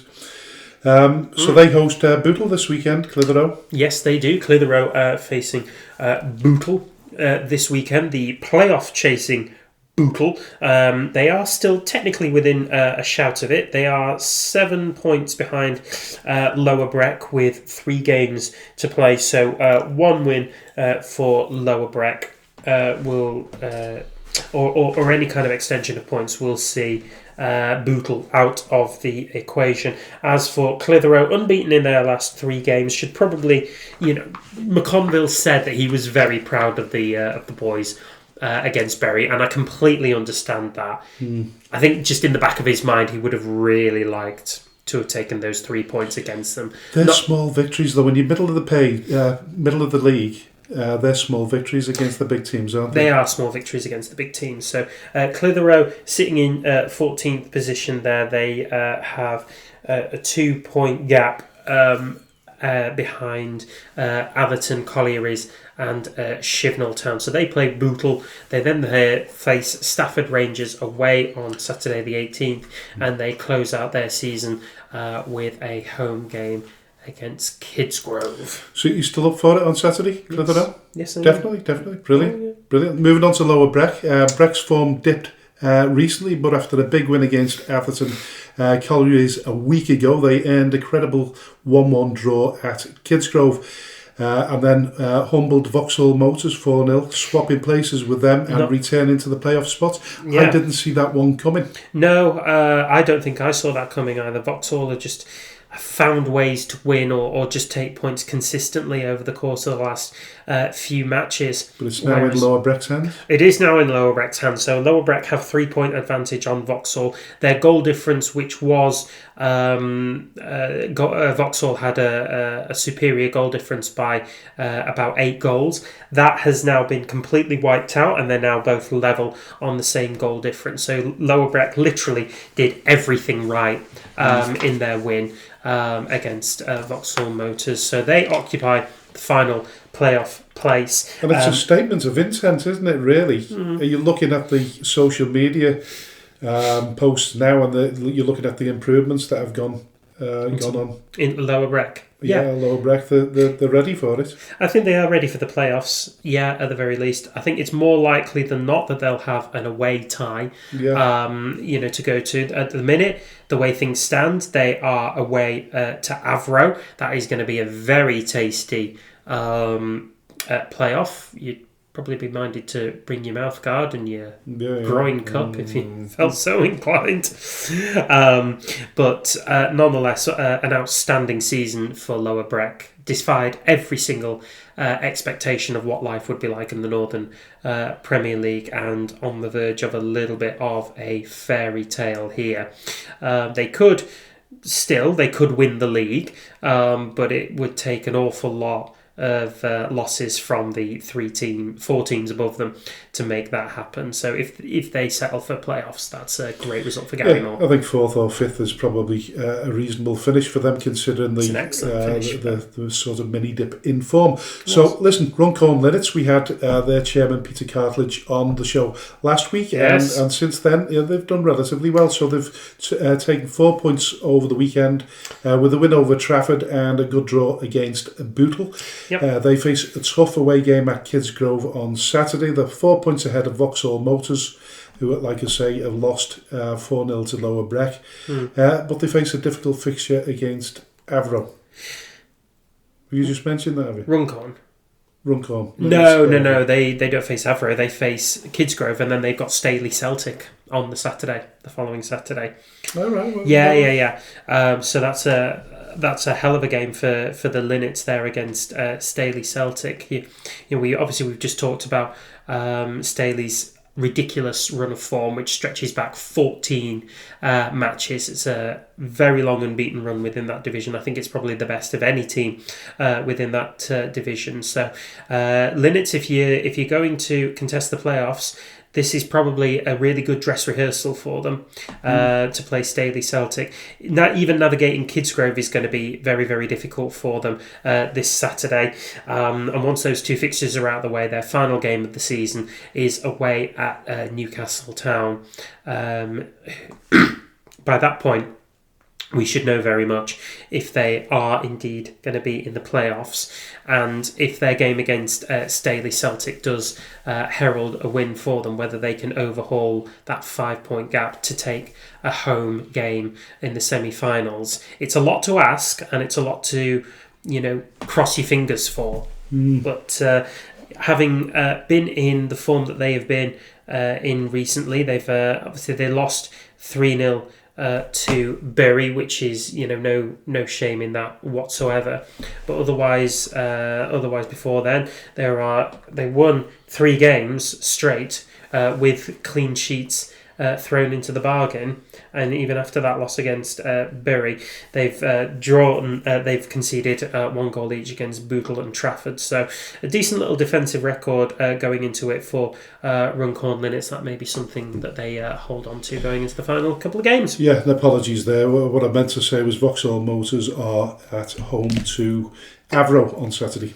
Now, that's another big game there between two of the playoff chasing contenders, isn't it? Well, they're going to take points off each other, aren't they? One way or another. There is, so that will only ever play into the hands of Staley Celtic or Lower Breck, depending on how it goes for them at the weekend. So that's all the teams around the grounds that we like to associate with. So we're going to go to Controversial Corner. Yeah, I don't know where to start or where to end on this one. But so the fixture saga developed between FC United and Stockton appears to have been resolved to a degree. As many may know, their game was postponed on 4 occasions due to the inclement weather, the rain. The FA has decided to play the game at a neutral venue to avoid further postponements. Northern Premier League Board meeting determined that FC United's fixture against Stockton will be played at Curzon Ashton FC, the Thames side stadium, Ashton-under-Lyne. Kick-off at 7:45pm on Tuesday the 21st of April. FC United proposed an alternative which was considered but not accepted. Northern Premier League Chairman Mark Harris said, following the consideration of all relevant factors, the board has determined that a neutral venue is the most appropriate outcome in this instance. The decision has been made taking into account the interests of both FC United and Manchester and Stockton Town. FC United chairman Nick Boom commented, "We are disappointed with the decision, especially given its sporting and financial impacts. Our focus now is on ensuring the game is delivered properly and that our supporters can back the team at Curzon Ashton." Seems a little bit sort of farcical to me. I don't know what you make of it, AJ, but there is a little bit more to this story. Yeah, there is.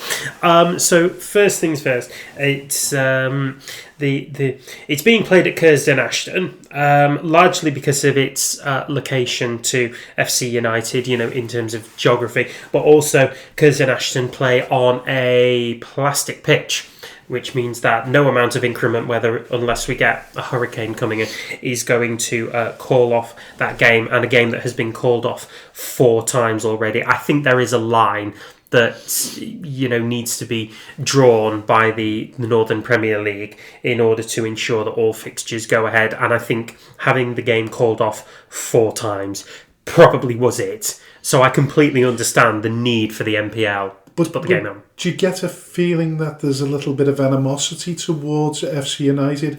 I mean, we have, I can't remember the case now, but we had a game where they deliberately put the sprinklers on. Oh, yeah. I know it wasn't involving Kings Lynn Town. Kings Lynn Town. Yeah. Maybe a little sort of thought that there's a little bit of sort of there's a possibility to that. So gamesmanship gone on there. Possibly. So I think each member of the Northern Premier League board has an affiliation to another team within the Northern Premier League itself. I can't tell you straight off the top of my head who these affiliations are and which team, but I mean it's easy enough to find out. I think the most obvious one is Steve Hobson, who we've had on the show, and he's the vice chair at Ashton United. He is on the board of the Northern Premier League, so you can kind of follow on and assume that all other directors will have an association, an affiliation somewhere. Nonetheless, I think they need to get the fixture done, and it's less likely to be the victim of weather now. It is less likely to be the victim of weather now, but as we have seen and as we talked about in the pre-show, we can't account for anything that the weather is going to do these days. This could be the difference between FC United winning the league or just ending up in the playoffs. Yeah, but at the same time, it's a massive game. It has massive ramifications in the same way that all the financial as well as anything. Well, yeah, but all the fixtures and the results that FC United have played, would we be saying that this had, massive? Would there be such a fuss about it if FC United and Manchester were 11th? Well, I don't know, but I've never come across this before. Have you? I mean, if Accrington Stanley had 4 games on the bounce postponed because of inclement weather, would the 5th chance of playing it be played at Burnley? I mean, you never know. More likely to be played at Paddingham. I've never heard of a league change the venue. No, but switching venues, yeah, we've seen that before. But normally when it's agreed between the two sides, as in it would go to Stockton's ground instead. Yeah. I mean, that would seem more chance of playing it there. Yeah, that would seem the but more. I think we're in April now, aren't we? And we are. It's it's not really gonna. Yeah, we know it still rains in April. Global warming, fam. This is an awful lot different than just it occasionally rains in April. Listen, I don't think it's right. I don't think it's right at all. I think it has huge, like you say, huge ramifications for FC United and their journey, either as champions or playoff contenders. But listen, off the back of this, a disgruntled supporter allegedly contacted Mark Harris, who's yes. the chair of the Northern Premier League, and he, in reply, Mark has allegedly told him to go fuck himself. It's brilliant, isn't it? Following an email of a complaint. There are now growing calls for him to resign, for Mark to resign. Yeah. Now, I've met Mark Harris on a few occasions when we were in the Northern Premier League, and he's very well spoken. Okay. Very intelligent bloke, and I just feel as though this is either not him, done in a fit of pique, I just don't. You know what it is now. Every time I switch on Twitter, you think it's AI. I think it's AI. Yeah. I'm just convinced that something else is going. Have we had any update on that, by the way? Because it's been a few hours. It's even reached the Daily Mail online now. Oh, so great! So they're going to write an accurate story. Well, there you go. Once it gets to the Daily Mail, it's a load of cuts. It is. Yeah, it's all gone from him telling somebody to go fuck himself to actually launching a brick through his front window, quite honestly. Well, in fairness, the disgruntled supporter didn't say anything really too bad, did he? Just questioned why they would do it. I think it's a little bit more inflammatory than that. So I've got the email up here. Yeah, the first paragraph is... it's accusatory to say the least. So, the decision taken by yourselves to move what will be our final game to a neutral venue is diabolical. Fair. There is also the chance we could win the league at this fixture as well, and to take this away from our supporters from being in our own ground shows the incompetence and lack of governance present at the NPL. A little bit... But you can understand. You clearly have an issue with us. That's a bit accusatory. Maybe it's time we know how to do... Maybe it's because we know how to do things properly. Well, that's a bit rude. At a time when non-league clubs struggle with cash flow, your decision will cost our club and also lose our usual match day revenue. I mean, FC United and Manchester are absolutely minted, so I think they're minted. They'll be a bit minted. No, they're not. Okay. Listen, costs are huge there, aren't they, looking after a stadium like that? Well, they don't have to now. Sorry. You are also making a laughingstock out of the integrity of this competition. I can understand that. You are now disadvantaging the other competing teams for the playoffs by providing an advantage to Stockton. I get it.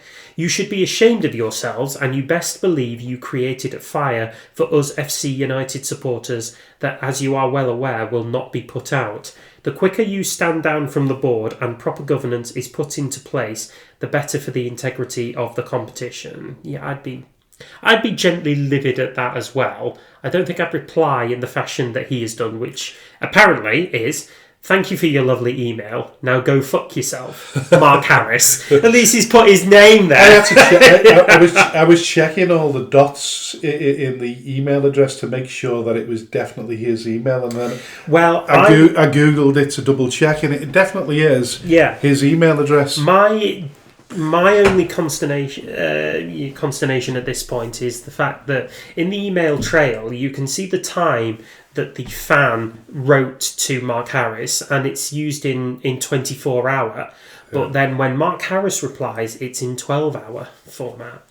Now, I'm no technical expert, but I thought that they were consistent with each other. So, if that is the case, then maybe somebody's done Mark Harris incredibly dirty, but he's not said anything about this. He's not... So he could have been hacked. I know everybody's turned around and said, listen, they will go to that old chestnut of he's been hacked. I just can't see it coming from Mark Harris, to be honest with you. He's an absolute gent. Yeah, it's... I don't know anybody that's ever had a bad word to say about him. I'm sure there are people out there, but my recall of Mark Harris is he's a very intelligent man that presents himself well, and unless he's been on the source... Or unless he's having such an unbelievably stressful time with something else going on in the background. The FA has now got involved as well, and they've launched an investigation. I just don't think he'd lowered his standards to say that. But listen, if he has, and it looks as though he possibly has, what do you think should happen? Do you think he should resign? He could face a significant fine for using abusive language. Don't know if he should resign. We've all done. Do you not think he might be forced into resigning on the back of it? I don't even know about that, to be honest. I think there's some occasions in your life when you have to fall on your own sword, isn't it? I don't think this is one. Do you remember when John Prescott went and punched a fan who threw an egg at him? That was totally different. That was different. Well, he didn't know it was an egg, did he, at the time? He probably didn't know it was an egg at the time. You don't throw things at people. Ex-boxers that you can land one. And Prescott was pretty handy with his fists, wasn't he? In his apparently so. Yeah, working class man. That's the way you. What a guy. That's where a good Scouser replies. Look, he was Scouse, wasn't he? Look. I'm going to stand by this decision for the MPL. I think that they've made the right call. No, I think they made a mistake. Fine. We'll have to agree to disagree. I think if it came out that they offered the game to Stockton first to host it, then they probably made the right journey there. But Somebody did mention that what they should have done is they should have played the fixture at FC United, but had Curzon as a backup. So within 24 hours, you should know whether the weather is going to be bad enough to postpone the game. So I think they could have had a backup there rather than. Well, this is your experience telling, because I didn't even. Oh, I'd be really, really annoyed, and I know I know FC United certainly during its early days put a few noses out of joint, and mine at the time as well, because I always felt as though these new star clubs, there was no need for them. Go and support somebody that's already established, which is long something that you have stood by. But I think for FC United, there was probably a reason. Well, they're a success story now. So I mean, huge one, and they've managed to get their own stadium. They have. Well, it was. They shared with Bury initially, but that stadium was already sort of quite well underway in the early days. I think they got the planning permission and everything quite quickly, if I remember. That took a while. Yeah, I mean, because they did ground share at Radcliffe and other places as well. Really? Yeah. They couldn't afford to carry on staying at. No, of course not. Which I think the plans were already underway. Is what I'm saying anyway. But anyway, so it'll be interesting to see what happens to Harris. Whether he remains on the board of the MPL. What kind of punishment he has to face. I think probably an apology will be a good start. The only thing I can say is that I've so many times in my life have I wanted to use similar words to a few people and have avoided it so far, and I think I think we've all got our breaking point, and you know what, once you've sent it, I've been like this before, just ready to send a reply to someone, and then I've thought about it, and I think sit back and wait a little bit, give it a little bit of time before you respond. But you know what? Maybe that should have been a generic message to all of the Northern Premier League rather than aimed at Mark Harris.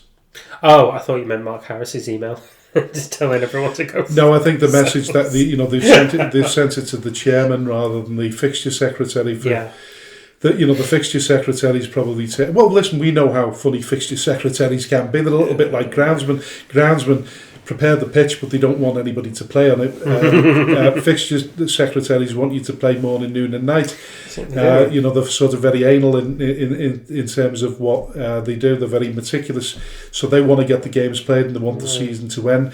I think it's a little bit more difficult the higher up the leagues that you go. The pressure from the FA to fulfil your fixtures before a certain date are more. So maybe from that perspective, can understand the league's position on it. There you go. But yeah, winning you round. I'm looking at it. No, you're not winning me round. I'm just saying I'm looking at it from both perspectives. I do just think they could have used a backup rather than, like they say, it's their last home game of the season and there's a lot on it. Go fuck yourself.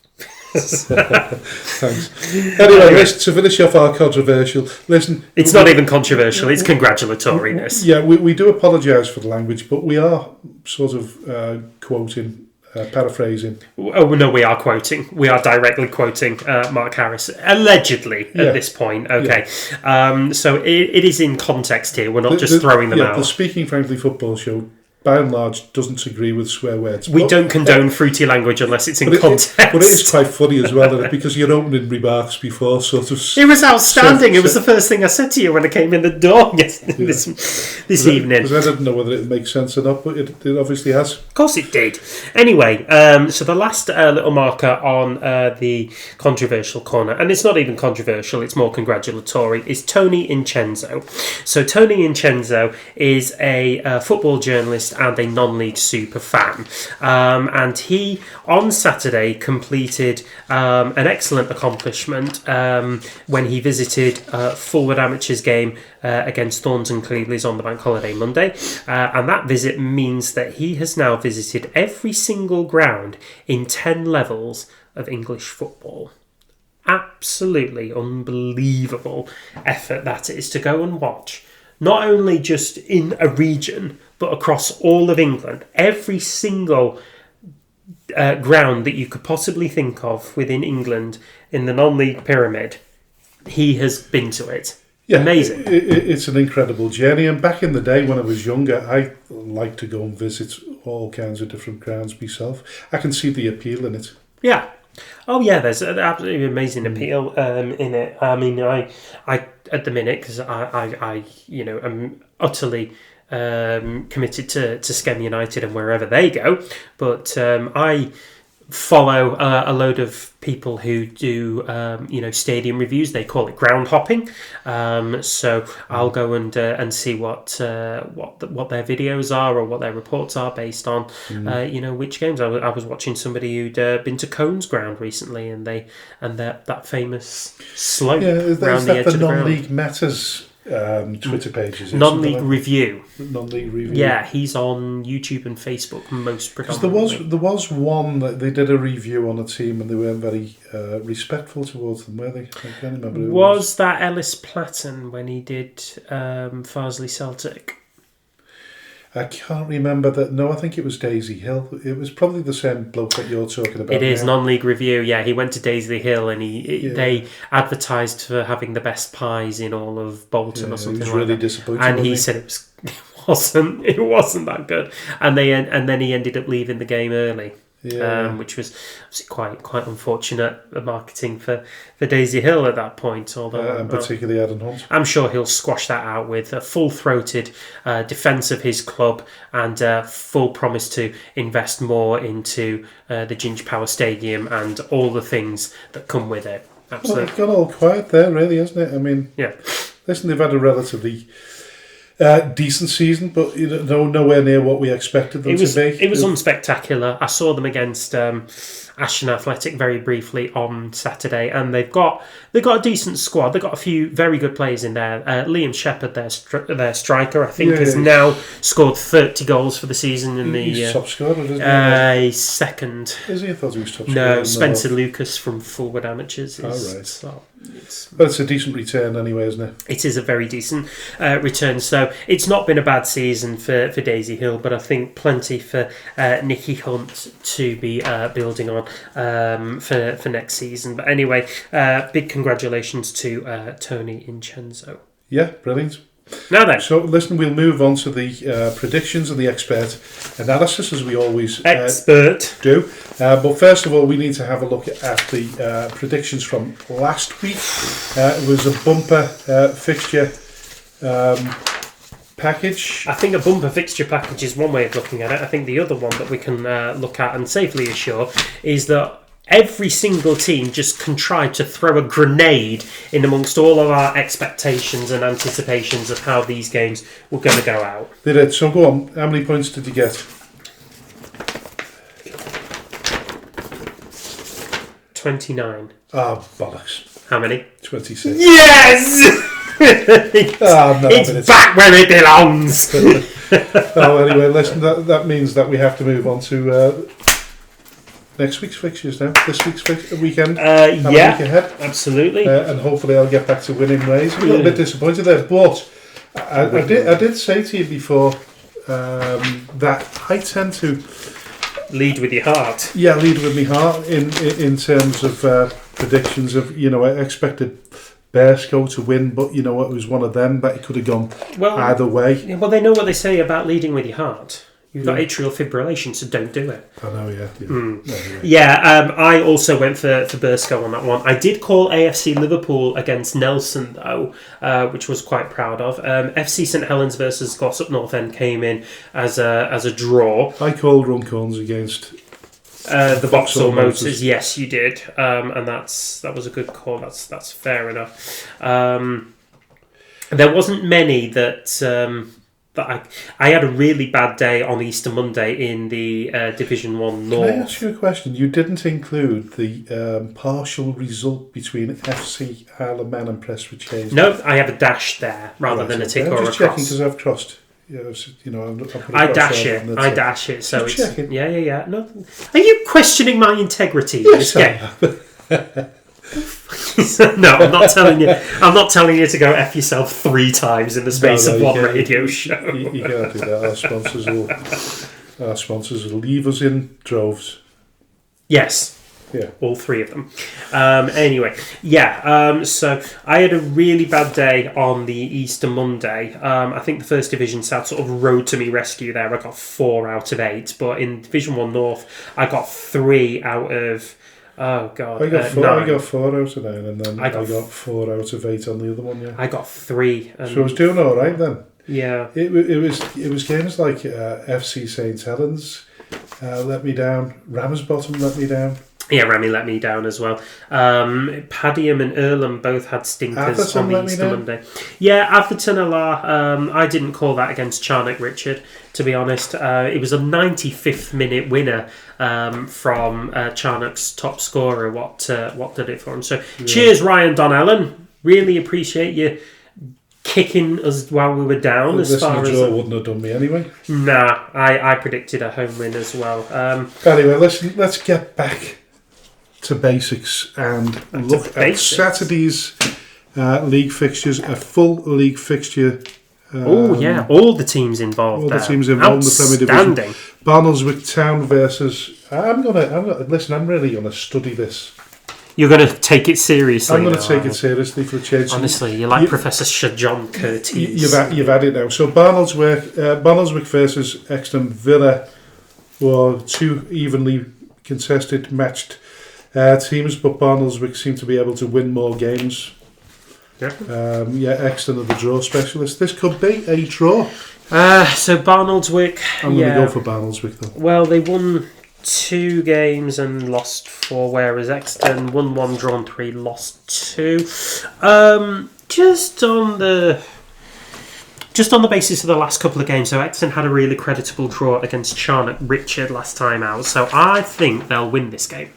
Right. I'm saying a win here. For who? Exton. I'm going for Barnoldswick. Charnock Richard versus FC Isle of Man. I'm going for Charnock Richard. Charnock Richard. Cheadle versus Padiham, going for Padiham. Padiham. City of Liverpool versus Glossop, going for Glossop. FC St Helens versus Chadderton. I'm not too sure about that one, to be fair. I am. FC St Helens have struggled in the latter part of this season. You know, it took a penalty for them to beat Pilks at the weekend, so I'm saying Chadderton, me. Yeah, there's not much between the two of them, is there, really, in terms of form? No. Oh, God. You know, this... It looks like a draw to me. Mm. I'm going to go for a draw. All right, then. Earlham versus Bearscough. Earlham for me. Sadly, going to say Earlham Sorry, myself. Remica versus Atherton LR. Do you know what? This is one of the very few games where I'm not going to back Remy to do the job, because I just think Atherton LR, although they had that blip against Charnock Richard, I just think that they're a different animal at the minute. And I think it may be one that goes down to the wire for Steve Scott. So LR for me. Yeah, I'll go along with that one as well. Longridge Town versus Abbey Hay, the rejuvenated Abbey Hay. Longridge Town, again, not having... They're winless in their last 6 games. Abbey Hay, 2 wins, 3 draws. You'd be minded to say an away win there, wouldn't you? Yeah, I'll go for Abbey Hay. I will. Pilks versus Wythenshawe. Ramsbottom versus South Liverpool. I really don't know with this one. No. I've got a feeling South Liverpool could steal it. I don't know if they'll steal it, but I think a draw may well be on the cards here. And I will say a draw there between Rami and Southie. Even though I always tend to back Stevie Wilkes and his boys at Rami. I just think they're making life difficult for themselves at the minute. Listen, they've had a draw and a loss in the last 2 games, but before that they won 4 on the bounce. So I'm going to go for Ramsbottom. Fine. Stockport Town versus AFC Liverpool. I'm going for AFC Liverpool. I'm going for Stockport Town. West Didsbury and Chorlton versus Prestwich Chase. I'm actually going to go for Prestwich Chase on this one.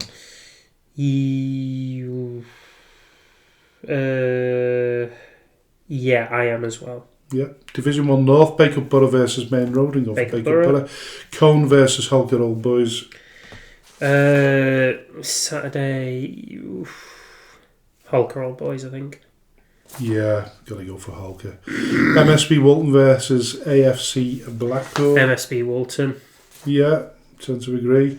Nelson versus Ashton Athletic. Go for Nelson. Yeah. Division 1 South, Allscott Heath versus Wolverhampton. Casuals. This is a bit of a difficult one. It is so Allscott Heath are 12th. Wolverhampton Casuals are 14th. As opposed to the form table, the Casuals 2 wins, 4 losses. And Allscott Heath 2 wins, 2 draws, 2 losses. It just, again, no decent consistency in their form. 12 goals scored, 12 goals conceded. I will say Allscott Heath on this one. Yeah, I'll go along with you. Camellards versus Alsager Town. Going for Camelard. Market Drayton versus Foley-Mere. I think Foley-Mere will do that. Yeah, I think Foley-Mere will do it as well. Don't want them to, but I think they will. Runcorn Town versus Ormond. It's got to be Runcorn Town. Yeah. Telford Town versus Eccleshall. Go Eccleshall. Premier Division on Monday. West Didsbury and Chorlton versus Cheadle Town. I'll go for West Didsbury. Tuesday, Premier Division, Barnoldswick Town versus FC Eleman. I think Barnoldswick will be good enough for that one. I'm going to say draw here. FC St Helens versus AFC Liverpool. Now this one I am going to say is AFC Liverpool. I just think the run that they're on, the form that they're in, I think it's going to take some stopping. I don't think FC St Helens have got it for that. So I will say AFC Liverpool here. Fair enough. Longridge Town versus Burscough. Well, you know what? They're two relatively evenly matched teams. They're similar kind of clubs. I get where you're coming from there. I just think Burscough are just going to want to finish the season on a proper high. So, yeah, I will say they had a couple of injuries and are sending off in their last game, but I still think they've got enough for Longridge. Yeah, go on, I'll go for Burscough as well. Wythenshawe versus Earlham. Well, I think Wythenshawe, I think this will probably be the game that sees them over the line. And I think they're going to want it to be the game that sees them over the line as well. Earlham they're very close quarters. It's basically a bit of a derby there. So I will say Wythenshawe to win. In fairness, if they win the game on Saturday... That depends on how the Rami game goes, though, and I put down a draw for Rami, so I think they'll have to wait a little bit longer. Yeah. Listen, okay, I'll go along with Wythenshawe for that one. Although it's going to be a difficult game for them. Of course it is. It's twitchy bum time. Twitchy bum time. My new phrase. It is your phrase, isn't it? Yeah. Earlham, they're not as. They're not as consistent as we thought that they were. 2 wins, 2 draws, 2 losses. I know, but they want to get into that 5th spot, don't they? They do, but I don't think they'll make it easy for themselves. I think a lot of it depends on whether, if Wythenshawe have sewn up the title on Saturday, the pressure will be off on Tuesday. The pressure will be off on Tuesday, so they'll either play really, really well or they'll have celebrated too much over the weekend. And they just won't care. And Earlham will win it. Listen, I would imagine if I'm Earlham's manager now, I'll be hoping that they've sewn it up by Saturday, to be fair. Yeah, might be right. And they get leathered. I think he's a player manager, actually. Yeah. Anyway, so I've gone for Wythenshawe. Yeah, still going for Wythenshawe. Okay, so Tuesday night in the First Division North, Ashton Town versus MSB Walton. You know what? It's just topsy-turvy season for both teams, really. It's ridiculous. I think it's going to be a draw. Yeah, it could be a draw, couldn't it? Yeah. But I'm going to go give the home advantage to Ashton Town and say they'll win that one, yeah. First Division South, Horman versus Alsager Town. This is the bottom of table fixture, but you know what? Is, I don't think it's going to go Horman's way. I think Alsager will just nick that one. So do I.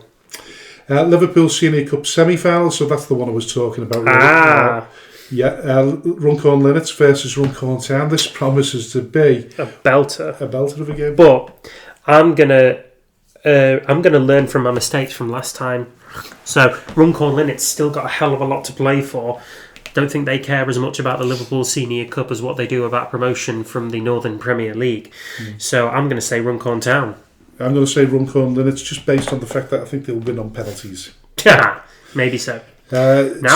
Staffordshire Senior Cup final, Eccleshall versus Rushall Olympic, played at the Britannia. Is it still called the Britannia Stadium? It's the Bet365. Is it? It used to be the Britannia Stadium. Yeah, it's based on sponsorship, like a lot of the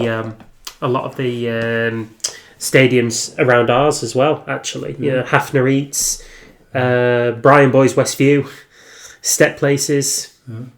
And then there's Harry Williams, who's just given his own name to the stadium. Anyway. I actually went to the very first game played at the, as it was, the Britannia Stadium there, at the Stokes New Ground. How old are you? Me, I'm old enough.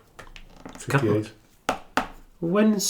Hang on, Stoke were only very recently in their ground. Was it about the 1990s, 1980s? It's gone. No, not even that. Because it went with me, mate. Let's have a look. It should be here somewhere. Yeah.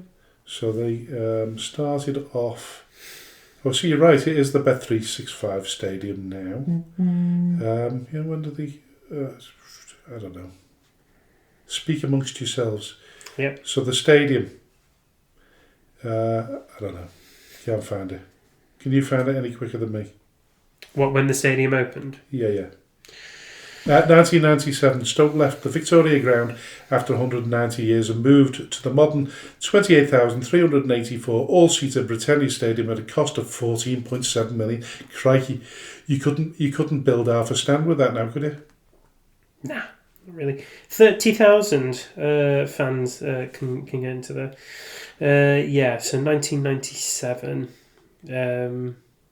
That's interesting. Yeah, anyway. That was just a little bit of trivia for you. I did go to the very first game. Can't remember who it was against now. Sir Stanley Matthews is buried underneath the centre circle. Is he? Yeah. All right. Crazy. So listen, moving on to the... we've not decided who's going to win that one, Eccleshall or Rushall Olympic. I don't even know how Rushall are doing this season. Rushall are in the relegation zone at the minute. So... Eccleshall still have the playoffs. They've got. But, they've secured second place now, so this will be an outing for them. Yeah, I think Rushall Olympic. I think Eccleshall will win this on penalties. Premier Division Wednesday, West Didsbury and Chorlton versus Ramsbottom United. Difficult game. It has to be Ramsbottom. I think it has to be. I just think that they need I'll go along with to just get into the playoffs on a run of form. Yeah, Garstang versus Nelson, First Division North. I go for Nelson, but I wouldn't be surprised if there is a shock there. Lancashire Challenge Trophy Final, Padiham versus Lancaster City, played at the county ground. That's Stockport, isn't it? Leyland. Oh, is the county ground Leyland? Yeah. Oh. Yeah, that's where Skem played their final against Radcliffe Borough when we won the Lancashire Cup many moons ago. Christ, that's 2000 and something. That's disappointing. So, listen, Wednesday, we finish it off. Hang on, you didn't tell me where you were going for there. Padiham or Lancaster City? I did say Lancaster City. Oh, I didn't hear you, that's fine. Unless I marked it off and then maybe about it later. But. Now then. So, Manchester Premier Cup final, Droylsden versus Curzon Ashton, played at FC United of Manchester. That's a bit tight, that. I can't believe that. Northern Premier League, what have you done there? Oh. Okay.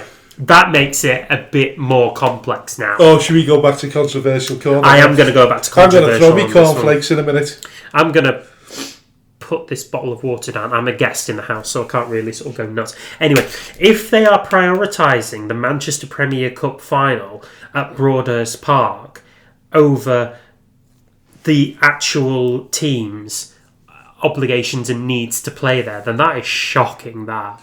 Yeah, because technically we're talking about the basis on which they've rearranged the game is because they're worried that it'll get postponed again. Mm-hmm. This game could get postponed. Hey, what would it be like if it did? What's the weather forecast for Tuesday night? For Wednesday night? Tuesday night, Wednesday morning? It's Wednesday night, mate. Oh, yeah, I see what you mean. Yeah. Just give us a minute. Talk amongst yourselves. Yeah. Manchester. I want to know if there's any been repercussions. So Wednesday, Tuesday, it's likely to be sunny to cloudy-ish, but then on the Wednesday, early doors, it's going to start raining at around 7 o'clock, 8 o'clock, 9 o'clock, 10 o'clock, 11 o'clock. It's going to be raining mostly through the morning. Okay. I think if my dry wit, I think if I was the groundsman now, I'd be sticking the sprinkler system on overnight, leaving it on, and hoping that the listener shouldn't suggest. He's likely to be sticking a pitchfork up the Premier Cup finals. I get told off for that one. But anyway, which way do you see that one going? I think Curzon is too good for them, so I'm going for Curzon Ashton. Curzon Ashton too. So that rounds that up, and hopefully I'll get back to winning ways. Back to winning ways. I've been doing well recently. Ish. Anyway, listen, so we're moving on to... We're going to talk about Skem. We're going to talk about Skem for the change. So, for a change. yeah, well, yeah, we always talk about scam, don't we? But so what happened? So What happened that was significant over the weekend? we won. Right. We won a game. So we beat Joey Oars by 4-3. Yeah. Which meant that we secured 3 league wins on the spin. Yeah, and that's a remarkable... That's an excellent achievement. Resurgence for us. I've always said that the sign of when things are improving is when we start winning more games than we're losing. Yes. So we sort of flip that. So we've got 3 games now to go. If we can win one more game, then technically we've won more than we've lost. Yeah. And I think once you get to that position, you start to see. I feel as though there's been an improvement. Mm-hmm. Oh yeah, We've made some silly. We've had some silly results. We've ridden our luck a little bit as well.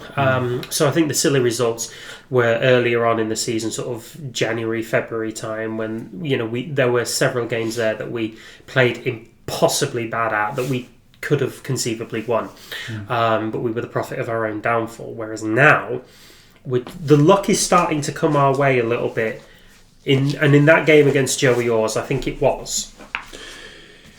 Yeah, I mean, but we should have won it more comfortably, shouldn't we? I mean, 3 errors. Yeah. Defensively and from a goalkeeper perspective, I think.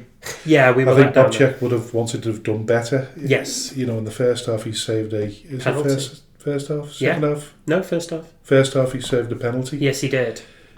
Which was actually very defining in the context of the game. Really, double save. It was a double save as well, yeah, and then they fluffed the third. Well, there was an argument of whether he did foul, whether he gave the penalty away in the first. He insists that he was fouled first. I believe that. I do. I agree. Because I was watching it as I was. He was scrambling for the ball. He was trying to get it, and he was being kicked. Yeah. Whilst he would get it. But that was. But he did foul, and the referee's only seen one. Yeah, he's seen the wrong bit for us. He's seen the wrong foul. For us, yeah, he absolutely has. They were also went down. The referee was very good. It wasn't. No, so he gave a penalty and a red card after 10 minutes, both to us. So with Joey Oars, we're down to 10 men for near enough the full game. Pretty much after the straight red card for their centre half in a last man challenge on Jay Tyra, Brandon Carrington scored the goal there. So what we gathered from that was the assistant linesman referee has pulled the referee to one side and had a conversation with him. Do you think he's said, because we don't know and it's not being confirmed, do you think he said that wasn't a penalty? I don't see how he could have done, because the referee was in a much better position for it than the linesman was. Well, I thought that because he's in direct line with him, isn't he? But yeah. why has the assistant pulled him over? I don't know, because basis? maybe on the basis that Joey Oars were protesting it so vociferously, and the linesman is just asking the referee to... So then we felt as though the decisions weren't going our way. It wasn't until probably the last 5 minutes when we had about 3 free kicks free kicks on the go, which we should have had probably a dozen before that. Yeah, we should have done. They play a very hard game to Joey Oars. I'm not necessarily saying that they play fair, but they come out to be aggressive. That's their tactic. I think by their own admission, they're an anarchy bunch. What's that now? They're an anarchy bunch of people. Anarchy bunch. Oh yeah. Yeah. Yeah, they are. 100%. But we don't do enough of that. So I'm not criticising Joey Oars for doing that, because I think we don't do enough of it. We don't remonstrate with the referee enough. No, we don't. We're too quiet. We are very quiet on the pitch. Yeah, you don't hear us.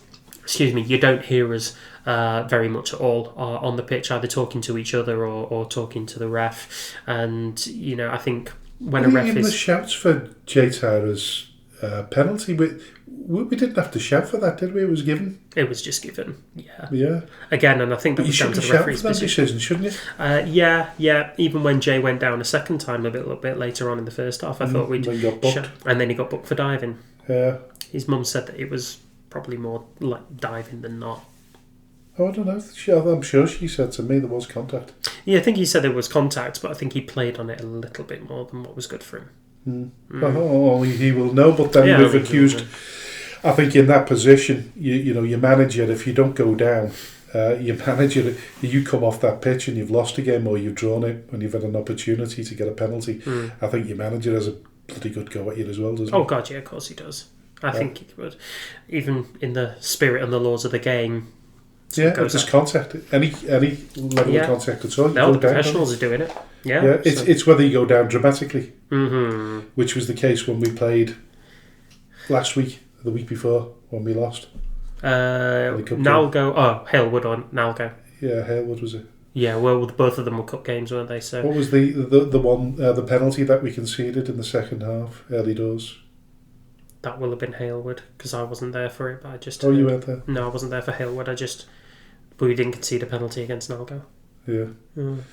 So in terms of the way we set up, I mean, what we can say is that because of the lofty position we are in the stand, we can see those pockets, can't we? We can see the big gaps. Mm-hmm. We can see the runs. Yeah. I don't know whether you can see that as much from ground level. I don't think you can. I don't think you can. But I'm not sure how you could. You can imagine what's going on, can't you? You've got a bit of an idea. Your footballing brain tells you where it's going. Yeah, I think you've got a bit of a good idea of how, when we set up, how we're going to play, B, how they're going to play, but also C, where the mistakes are likely to come from. And for us, we were very stretched across our back three. It didn't really help against that. When you're playing a back three, you're playing a high line. Yeah. You've got to get back quick, haven't you? And I think 2 out of 3 players there struggle. Yeah. To get back as quick. Yeah. And I think that, highlighted in 2 of the goals in the second half. 2 in the second? No, it was 2 in the first. Was it 2 in the first? Yeah, 2 in the first, yeah. So one of them came from a deep free kick that just, it's landed square on the head of the defender. That was the second goal. The first one was the one where they weren't mobile. And there's been a breakdown in communication, and it's allowed their striker to just run in open, and he's got the easiest lob over the goalkeeper to equalise for us. That was the very kind of pivotal moment where we were exposed defensively. It's one of those games where I felt really disappointed in defeat, in winning the game. I know. I wanted to absolutely smash them. I wanted to embarrass them. I really did. I don't like them. I went through all kinds of emotions during that game. Yeah, I did. It wasn't helped by the ones that I felt it didn't necessarily have to. No. If we had been in the a little bit more controlled. Yeah. Yeah, a bit more disciplined in the game. Yeah. And I just wonder how much of that is the players can't play in that system. They're not good enough to play that. Not good enough, but they're not learned enough. Yeah, to do that. And, I think that's about right. Yeah, and the thing is, I think I don't think it's as close. I don't think it's a 4-3 with a back four. No, I don't. I think if we had a back four, we win by about 3 or 4. Yeah. I just think they were not good. They were just very physical, and they had a lot of fortune on their hands, particularly for goals number 1 and particularly goal number 3. Yeah. Yeah, I think other than that, we win by sort of 3 or 4 clear goals. Yeah, and that's not taking into account the chances that, Jay had one in the box where, I thought, for all the world, like it was going to go in. And then Elo's had one as well, and he's not connected with it quite right.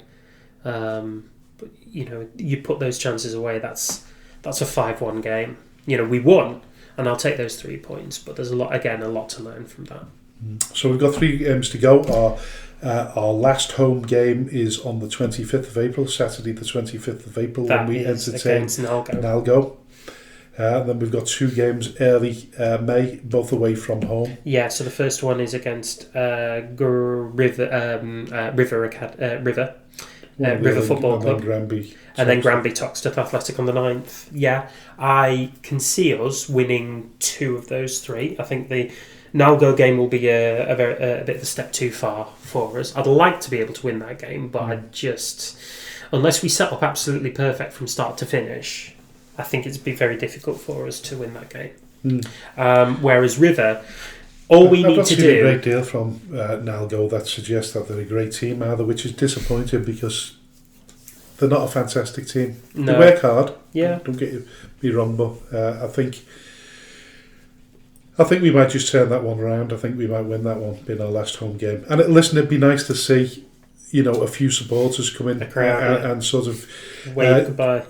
Cheering them off as well, because listen, it's been a very, very difficult season for all of us. Immensely. It doesn't matter what our league position is, that the same level of hard work goes in, if not more hard work goes into a season when you're threatened with relegation or things are not going particularly well. But I think there's been a vast improvement. It would be nice to see some people turn up just to see the players off and say thanks for sticking with us. Yeah, it would be nice, wouldn't during difficult circumstances. Yeah, we'd like that. Yeah, so listen, the only other thing to mention really is that we have our race night on Friday the 24th of April at Newborough Sports and Social Club. People interested in going can purchase tickets online. We're looking for sponsors for the race cards on the particular night. But yeah, listen, if you can make it, it's a great night. We have a fantastic night there. Always do. Loads of raffle prizes, nice food, great company. Yeah, good atmosphere. Yeah, so if you can get along to that, have a look on the socials, either Facebook or Twitter, and get in touch with the relevant parties in order to order your tickets or sponsor the race cards, because you don't, of course, have to attend on the race night. You can do that. The tote is separate to the race cards. How much are the totes? On the night, I think you pay, I don't know, can't remember how much it is, £3 a horse. Right, okay. It's £3 a horse either way. All right. But on the night, it's cash prizes, isn't it, on the tote? It is, yes. Yes. Listen, and like I say, I love race nights. I think they're fantastic. And even if you're not a drinker, you can just enjoy people's company and have a good night out. It really is good entertainment. Love it. All right. And thanks again to Fitzy for accommodating us and organising it for us. Not the Fitzy that's played football for us this season. No. Or the Fitzy. No. Fitzy 2. Yeah, I mean, he's slightly older than...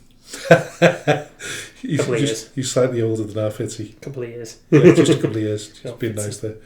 But yeah, listen, if you can get along, please do. And also to our last game on the 25th, which is the following day. So moving on to the final thoughts.